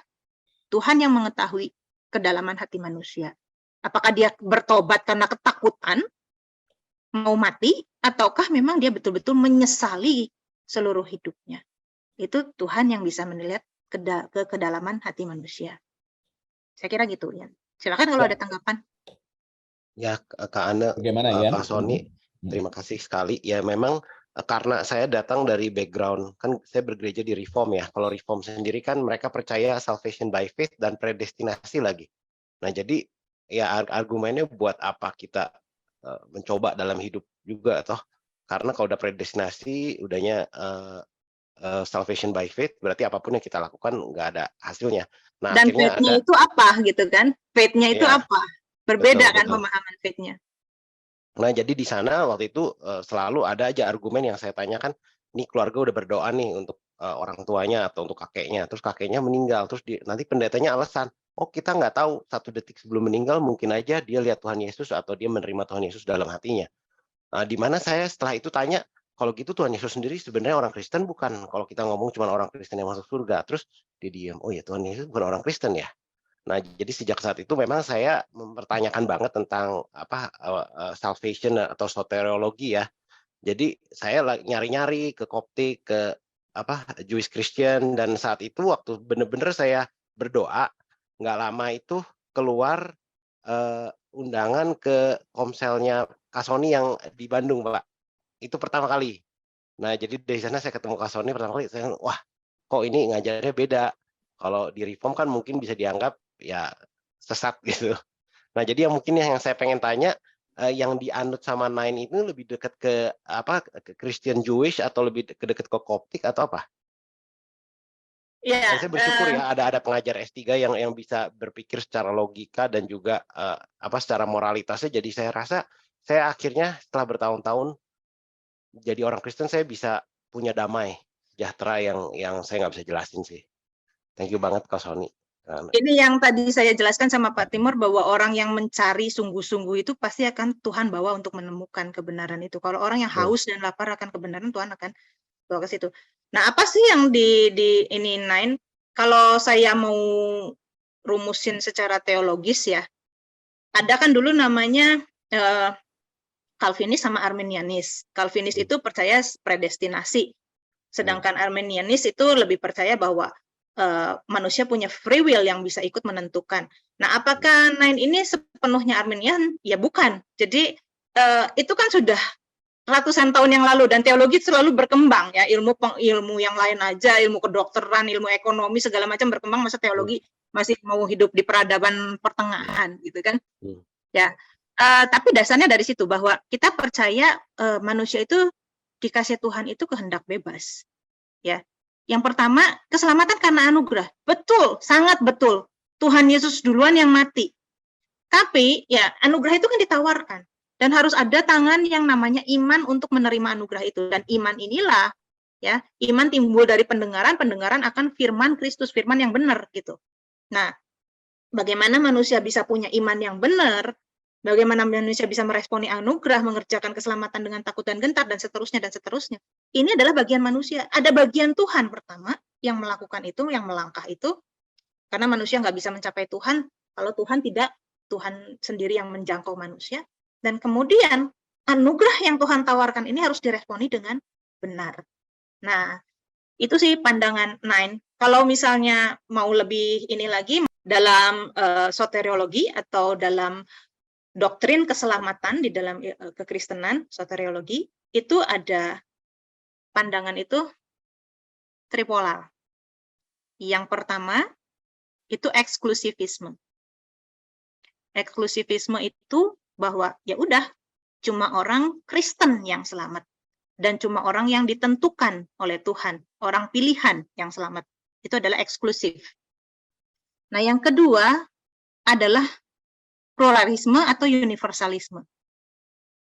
Pluralisme atau universalisme ini bahwa keselamatan Yesus itu bukan satu-satunya jalan keselamatan, atau bahwa pada akhirnya semua orang akan diselamatkan karena Tuhan Yesus itu Maha Kasih. Misalnya kayak begitu. Yang ketiga adalah inklusivisme. Nah, yang ini yang saya ajarkan. Inklusivisme. Ini yang kami yakini, inklusivisme. Bahwa Yesus adalah satu-satunya juru selamat dunia. Tapi untuk menjadi selamat tidak harus menjadi Kristen. Kenapa? Karena ada orang-orang yang ditakdirkan tidak menjadi Kristen. Dan untuk itu Tuhan punya keadilan sendiri. Nah, begitupun orang Yahudi ternyata memahami itu. Jadi saya ini nggak ngomong ini tanpa dasar. Dasarnya saya banyak ayat-ayat Perjanjian Baru, dan 2 minggu yang lalu saya pakai ayat-ayat Perjanjian Lama. Dan memang para rabi juga mengakui kalau orang Yahudi ya harus disunat lah, harus makan makanan yang koser lah, dan sebagainya, nurutin hukum Taurat. Tapi orang non-Yahudi harus nggak begitu? Enggak. Cukup lakukan 7 hukum Nuh. Kalau orang bukan Yahudi. Nah, itu rabi-rabi Yahudi juga memahami hal itu. Ada inklusivisme di situ. Di satu sisi ada inklusivisme untuk keselamatan, di sisi lain ada eksklusivisme mereka sebagai bangsa Yahudi. Nah, kita juga memahami hal itu. Untuk keselamatan itu kita inklusif. Tetapi kenapa orang Kristen itu eksklusif panggilannya? Karena kita dipanggil bukan sekedar jadi baik, tapi kita dipanggil untuk menjadi serupa dengan Kristus. Dan itu sangat sulit. Tapi tentu ada reward yang sepadan untuk itu.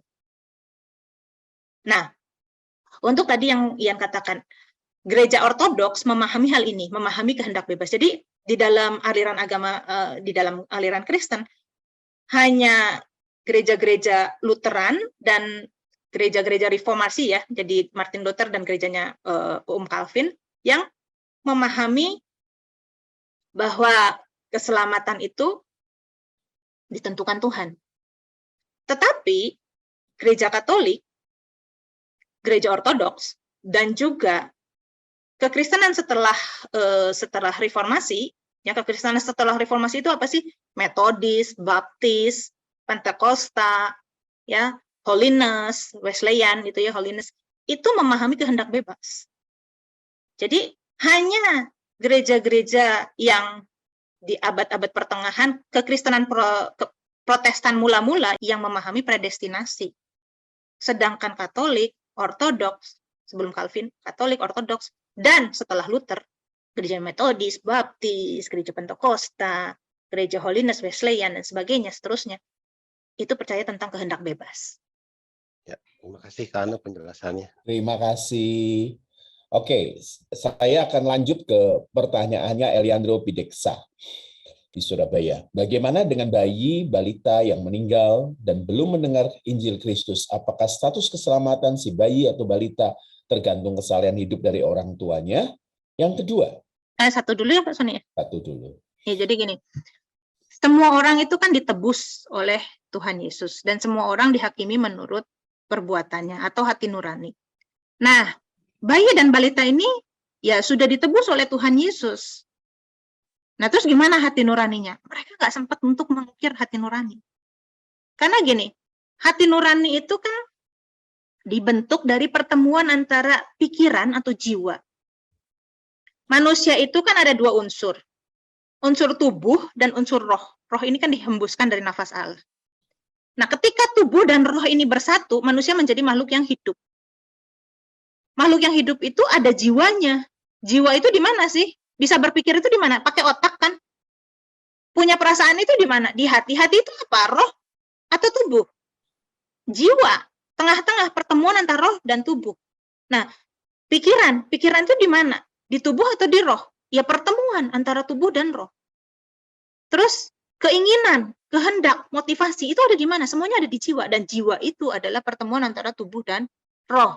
Nah, manusia yang baru lahir, jiwanya belum lengkap. Belum punya pikiran, perasaannya belum benar. Ya paling perasaannya apa? Lapar, pengen pipis, pengen beol. Udah, perasaan hal-hal yang berhubungan dengan kegiatan biologis gitu kan. Biologisnya anak-anak. Belum ngerti yang namanya hal-hal yang moral lah, segala macam belum. Apalagi melakukan perbuatan-perbuatan dosa. Perbuatan dosa apa anak bayi? Belum ada. Tetapi apakah anak bayi sudah membawa kodrat dosa? Sudah. Tetapi dia pun sudah ditebus oleh Tuhan Yesus. Karena Tuhan Yesus menebus dosa seluruh umat manusia. Keturunan Adam, semua Tuhan Yesus tebus. Dari Adam sampai, amin lah katakanlah gitu ya. Maksudnya dari manusia pertama sampai manusia terakhir yang lahir waktu mau kiamat gitu. Semua sudah ditebus, termasuk bayi dan balita yang mau meninggal ini. Nah, kalau manusia dikatakan dihakimi menurut perbuatan, dia belum berbuat apa-apa. Kalau dikatakan manusia dihakimi menurut hati nurani, dia pun belum sempat mengukir hati nuraninya, alias jiwanya itu belum sempat berkembang. Ya, jadi bukan karena kesalahan hidupnya. Oh, gimana dong kalau orang yang kurang beruntung hidup dari lahir dari orang tua yang misalnya pelacur terus mau digugurkan gitu. Dia hidupnya nggak beruntung kan? Padahal Tuhan juga yang mentakdirkan dia di kandungan itu, misalnya seperti itu. Ya, jadi ada keadilan Tuhan di sana. Silakan Pak Sony. Oke, kalau begitu. Kedua, ada tokoh agama di India. Ini maksudnya Gandhi ya, mungkin. Yang mengagumi Kristus tapi tidak menjadi pengikut Kristus karena kecewa dengan perilaku orang-orang Kristen yang hidup tidak sesuai Kristus. Apakah si tokoh agama ini dihakimi menurut perbuatannya juga? Betul.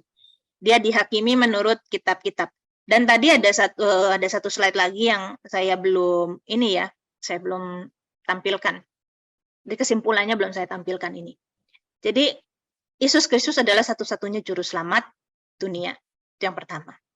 Dan orang yang selamat adalah orang yang mencapai keserupaan dengan Kristus. Selamat ini betul-betul dikembalikan ke rancangan semula atau imago Dei, serupa dengan Allah seperti Kristus. Itu maksudnya betul-betul selamat, ya.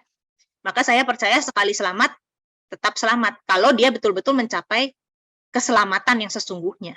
Sekali selamat tetap selamat, saya percaya itu, ya. Tapi kalau misalnya oh udah ini kok udah ngaku Yesus Tuhan kok, ya jangan dianggap udah selamat dong, jangan, ya. Nah, orang yang mencapai keserupaan dengan Yesus akan memerintah bersama Yesus di kerajaan yang akan datang. Orang yang tidak melukai sesama akan dilayakkan masuk ke langit dan bumi yang baru. Jadi orang-orang yang layak untuk masuk, ya, dan menjadi masyarakat atau diperintah oleh, ya, insya Allah kita yang kalau kita mencapai keserupaan dengan Kristus, ya, mereka adalah orang-orang yang tidak melukai sesama. Mereka orang-orang yang tidak membahayakan sesamanya. Mereka orang-orang yang punya kasih dan memperlakukan sesamanya manusia seperti dirinya sendiri. Ya, orang-orang yang tidak melukai sesamanya akan dilayakkan masuk ke dalam langit dan bumi yang baru. Dan orang percaya dipanggil untuk menjadi saksi Kristus melalui perbuatan. Kita menjadi kitab yang terbuka, ya. Kalau Boy bilang itu kita ini bukan speaker yang menyala gitu ya. Kita kitab yang terbuka, bukan speaker yang menyala. Ya memang kita dipanggil untuk menjadi saksi menurut perbuatan. Untuk apa? Yang pertama memang supaya orang yang tidak percaya menjadi percaya melalui perbuatan kita. Yang kedua, kalau mereka mungkin bukan umat pilihan, mereka mungkin tidak ditentukan untuk menjadi umat pilihan, mereka nggak dipanggil untuk menjadi percaya kepada Yesus. Mereka bukan orang-orang yang dipilih, tapi setidaknya kita menjadi saksi melalui perbuatan kita supaya mereka tidak membenci Kristus ataupun tidak membenci orang-orang Kristen. Ya, kita dipanggil untuk menjadi saksi di lingkungan kita supaya orang-orang tidak menolak Yesus, tidak benci sama Yesus, tidak benci sama orang Kristen. Supaya apa? Supaya kalau mereka tidak menjadi antikristus, maka mereka bisa dihakimi menurut perbuatan mereka. Tapi kalau udah jadi antikristus, walaupun mereka baik, tapi nggak ada sih antikristus yang baik. Tapi kalau mereka sudah membenci Yesus, membenci Kristen, sebaik apapun nggak bisa, karena mereka sudah punya cap antikristus itu. Gitu. Jadi untuk mengerti antikristus nanti lihat coba pembahasan tentang antikristus. Saya teruskan ya dari Ronald Saragi Jombang. Mau belajar kan? Bagaimana keselamatan orang-orang perjanjian lama? Apakah mereka menerima keselamatan? Sedangkan mereka banyak berkontribusi dalam perjalanan kekristenan. Kalau orang-orang perjanjian lama, pertama mereka tidak punya hal-hal yang kita miliki sebagai orang-orang perjanjian baru. Yang saya maksud mungkin di sini yang dimaksud orang-orang perjanjian lama ini orang-orang saleh ya, perjanjian lama ya. Mereka punya ukuran yang berbeda dengan orang-orang saleh perjanjian baru. Orang-orang saleh perjanjian baru ditebus oleh darah Yesus. Dan mereka melihat punya contoh kehidupan Tuhan Yesus, punya contoh manusia ideal, ya, manusia yang Allah Bapa ingini. Yang kedua, orang-orang perjanjian baru punya Injil. Ya, Injil yang menyelamatkan, artinya ada didikan di situ, di dalam Injil itu. Ya, Injil ini adalah suatu standar yang berbeda dengan Taurat. Karena itu Tuhan Yesus misalnya katakan, kamu telah mendengar firman jangan membunuh, tapi aku berkata kepadamu, kalau kamu marah, kamu harus dihukum. Kalau kamu bilang jahil sama saudaramu, kamu harus dihadapkan ke mahkamah agama. Itu kan suatu standar yang lebih tinggi daripada hukum Taurat, Injil itu. Bukan rendah. Oh, kalau kita udah percaya Injil, nggak usah lakukan hukum Taurat. Hore, bebas dari hukum Taurat. Terserah, mau suka-suka sendiri, hidup nggak ada aturan. Bukan. Justru Injil itu standarnya lebih tinggi daripada hukum Taurat. Lihat aja ajaran Tuhan Yesus, Matius 5-7. Nah, orang perjanjian lama nggak punya Roh Kudus. Ya, Roh Kudusnya itu tidak tinggal permanen. Sedangkan orang perjanjian baru, Roh Kudusnya tinggal permanen gitu. Pimpinan Roh Kudus itu beda. Contoh misalnya gini. Daud dikatakan adalah kekasih Tuhan. Abraham dikatakan bapak orang beriman. Tapi Abraham itu kita nggak bisa contoh seluruh kehidupan Abraham. Kalau seluruh kehidupan Tuhan Yesus kita bisa contoh. Seluruh kehidupan Abraham kita nggak bisa contoh. Misalnya, Abraham istrinya lebih dari satu. Sarah, Hagar, Ketura. Misalnya kayak gitu. Daud ngambil istri orang, dibunuh dulu suaminya. Walaupun dia orang yang berkenan di hati Tuhan. Jadi nggak bisa kita menstandarkan diri kita dengan standar umat perjanjian lama. Standar kesalehannya aja nggak bisa. Begitu juga berkat-berkatnya nggak bisa dong. Standar kesalehannya kita nggak bisa ngukur dari umat perjanjian lama. Begitu juga janji-janji berkat-berkat perjanjian lama nggak bisa kita ambil. Nah, apakah mereka menerima keselamatan? Keselamatan dalam arti mereka masuk surga? Iya. Tapi dimuliakan bersama Tuhan Yesus? Tidak. Ya, untuk serupa dengan Yesus? Enggak. Untuk mencapai imago Dei? Enggak. Tapi apakah mereka selamat? Selamat dalam arti mereka dilayakkan masuk ke dalam dunia yang akan datang? Iya. Sama seperti orang-orang di perjanjian baru yang tidak sempat mendengar Injil atau mendengar Injil yang salah. Mereka akan dihakimi menurut perbuatan. Orang-orang perjanjian lama mereka akan dihakimi menurut Taurat di Roma 2 tadi. Silakan dibaca lagi Roma 2. Orang-orang yang punya hukum Taurat, mereka dihakimi menurut Taurat. Ya. Ya, saya lanjut ya Kana. Iya. Masih dari Ronald. Tentang Roma 6 ayat 14. Sekilas Paulus mengajarkan bahwa Taurat adalah hukum dosa. Dan kalau kita baca seluruh kitab Roma, beberapa ayat selalu seperti itu. Taurat identik dengan dosa, padahal Kristus datang untuk menggenapi Taurat. Mohon penjelasan singkatnya, Kak. Ya, ini ya. Sebab kamu tidak akan dikuasai lagi oleh dosa, karena kamu tidak berada di bawah hukum Taurat, tetapi di bawah kasih karunia. Betul, kita tidak akan lagi dikuasai oleh dosa kalau kita di bawah kasih karunia. Nah, sudah belum kita di bawah kasih karunia? Jangan-jangan kita nggak di bawah dua-duanya, nggak di bawah Taurat, nggak di bawah kasih karunia. Nah, kasih karunia itu bukan berarti oh udah dikasihi Tuhan, ditebus, merdekalah kamu, hiduplah suka-suka. Bukan. Tapi kasih karunia itu adalah hiduplah seperti Kristus karena kamu sudah ditebus, kamu sudah dibeli dan harganya lunas dibayar. Karena itu kamu bukan milik kamu sendiri.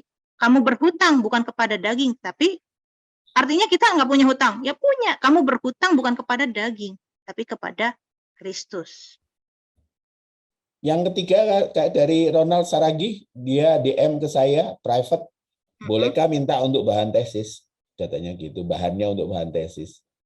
Silakan. Ya, seperti itu. Dijelaskan dulu supaya Ronaldnya mendengar. Nah, saya akan terus dari Daniel Kurniawan. Jika sebagai orang percaya Tuhan Yesus dituntut lebih berat daripada di luar Kristus, supaya bisa selamat, ini saya highlight selamatnya, sempurna seperti Bapa, serupa dengan Kristus, maka pekabaran Injil bagi orang non-Kristen zaman now menjadi dilematis, karena standar moral agama di luar Kristen, 7 hukum Nuh, seolah terasa lebih ringan tuntutannya untuk masuk surga. Mohon pencerahannya, Kak. Terima kasih. Penginjilan itu bukan mengkristenkan orang ya. Di Alkitab dikatakan, jadikanlah semua bangsa muridku. Bukan jadikanlah semua bangsa beragama Kristen. Nah, banyak pemahaman bahwa penginjilan itu menjadikan semua bangsa itu Kristen.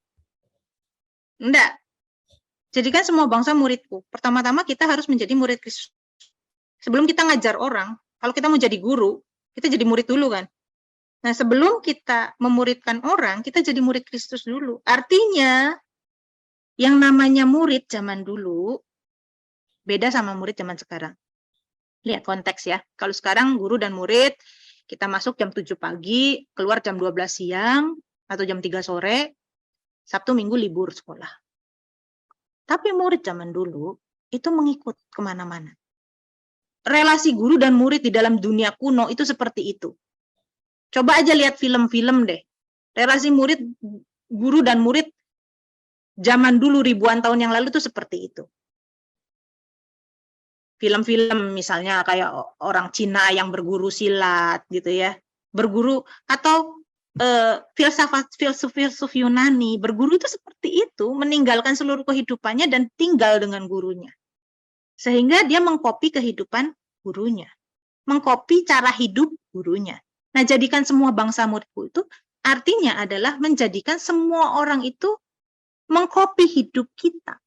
Oleh karena itu, berapa kali di Alkitab dikatakan, ikutilah teladanku seperti aku mengikuti teladan Kristus. Ikutilah teladanku. Artinya perbuatan-perbuatan kehidupan kita. Ya, jadi penginjilan itu apa? Bukan menjadikan orang jadi Kristen, bukan.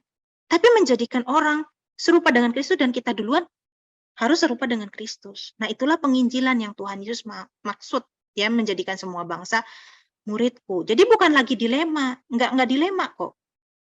Ya. Dan kita juga enggak jadinya tuh semangat untuk berbondong-bondong supaya asal pokoknya orang masuk gereja dan dibaptis. Asal orang mengucapkan kalimat syahadat Kristen dan dibaptis. Punya semangat untuk mengumpulkan jumlah massa yang banyak-banyak-banyakan.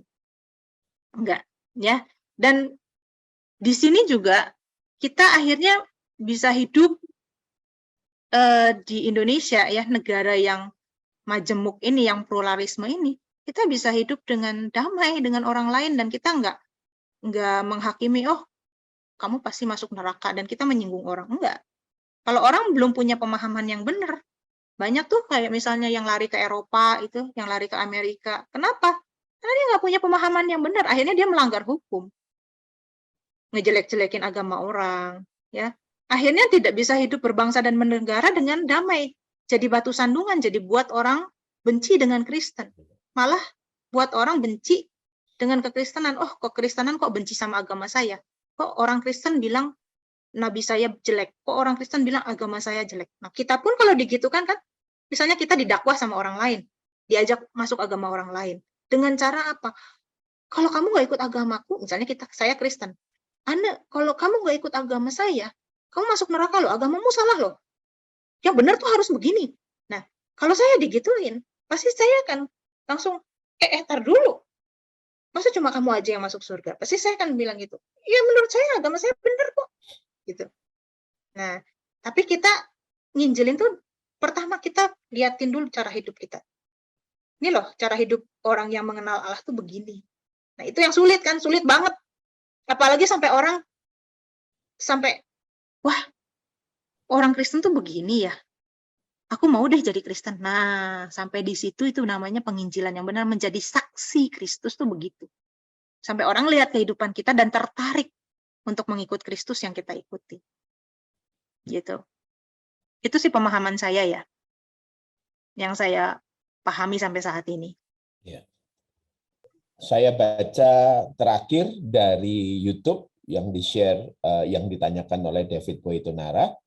Ketika seseorang sudah mendengar Injil yang benar, tapi dia tidak berhasil mencapai keserupaan dengan Yesus, apakah dia akan masuk ke kategori kedua atau langsung jadi tidak selamat? Tadi saya katakan orang yang dituntut, orang yang diberi banyak akan dituntut banyak. Tapi orang yang nggak tahu, dia akan dituntut sedikit. Ya kan? Orang yang tidak tahu kehendak Tuannya, tetapi melakukan apa yang nggak boleh dilakukan, maka dia akan menerima sedikit hukuman. Nah, masalahnya, dia ini udah tahu banyak. Artinya dia sudah menerima anugerah banyak. Dia sudah punya kesempatan banyak gitu.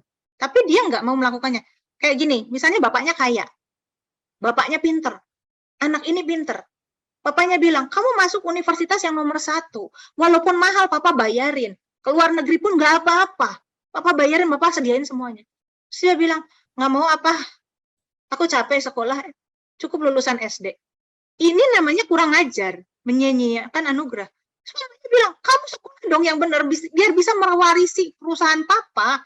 Kamu ayo sekolah yang benar. Nggak apa, aku nggak mau mewarisi perusahaan papa. Kan ntar ada yang bisa mewarisi. Aku, ya cukuplah dari warisan aja aku bisa hidup enak. Kok buat apa aku capek-capek membesarkan perusahaan papa?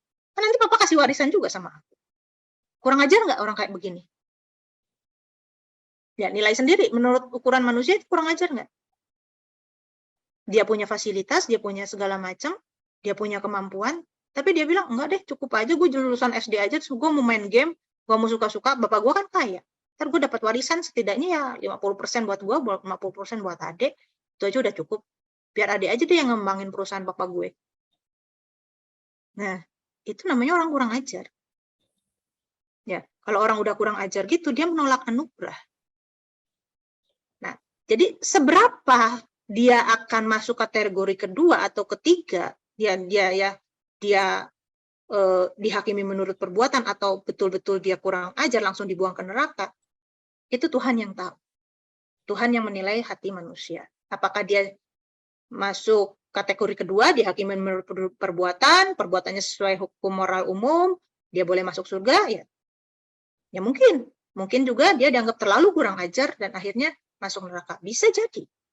Jadi karena kita tidak tahu rahasia itu, rahasia penghakiman Tuhan, dan pasti penghakiman Tuhan itu adil, maka ya ayo kita berusaha berjuang. Ya, sungguh-sungguh kita berusaha berjuang. Ya. Jadi ukuran Tuhan tuh bukan sesuatu yang tidak bisa kita capai. Yang penting adalah motivasi kita untuk taat sama Tuhan. Ya, jadi gini, orang yang tadi saya katakan ya, orang yang lahir di keluarga yang baik-baik, tuntutannya beda loh dengan orang yang lahir di keluarga yang bobrok. Ya. Justru orang yang lahir di keluarga yang baik-baik ini mungkin tidak perlu bersusah payah berjuang untuk memiliki moral yang baik. Dan mungkin itu adalah hadiah Tuhan buat dia. Untuk supaya dia memutuskan nggak bicaranya pun sudah tertata ya, sudah tertata rapi, sudah tertata baik gitu ya. Itu pun dia nggak usah susah-susah gitu. Untuk bicara sopan, nggak usah susah-susah gitu. Nah, beda kan tuntutannya sama orang yang lahir di tengah-tengah lingkungan yang jelek gitu.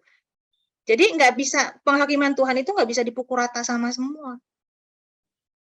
Nah, itu rahasia Tuhan penghakiman itu. Ya. Lanjut ya, Karena masih pertanyaan dari David. Kok jadi serem ya berbagi Injil yang benar? Karena kita membuat orang jadi dituntut lebih banyak. Monggo, Karena.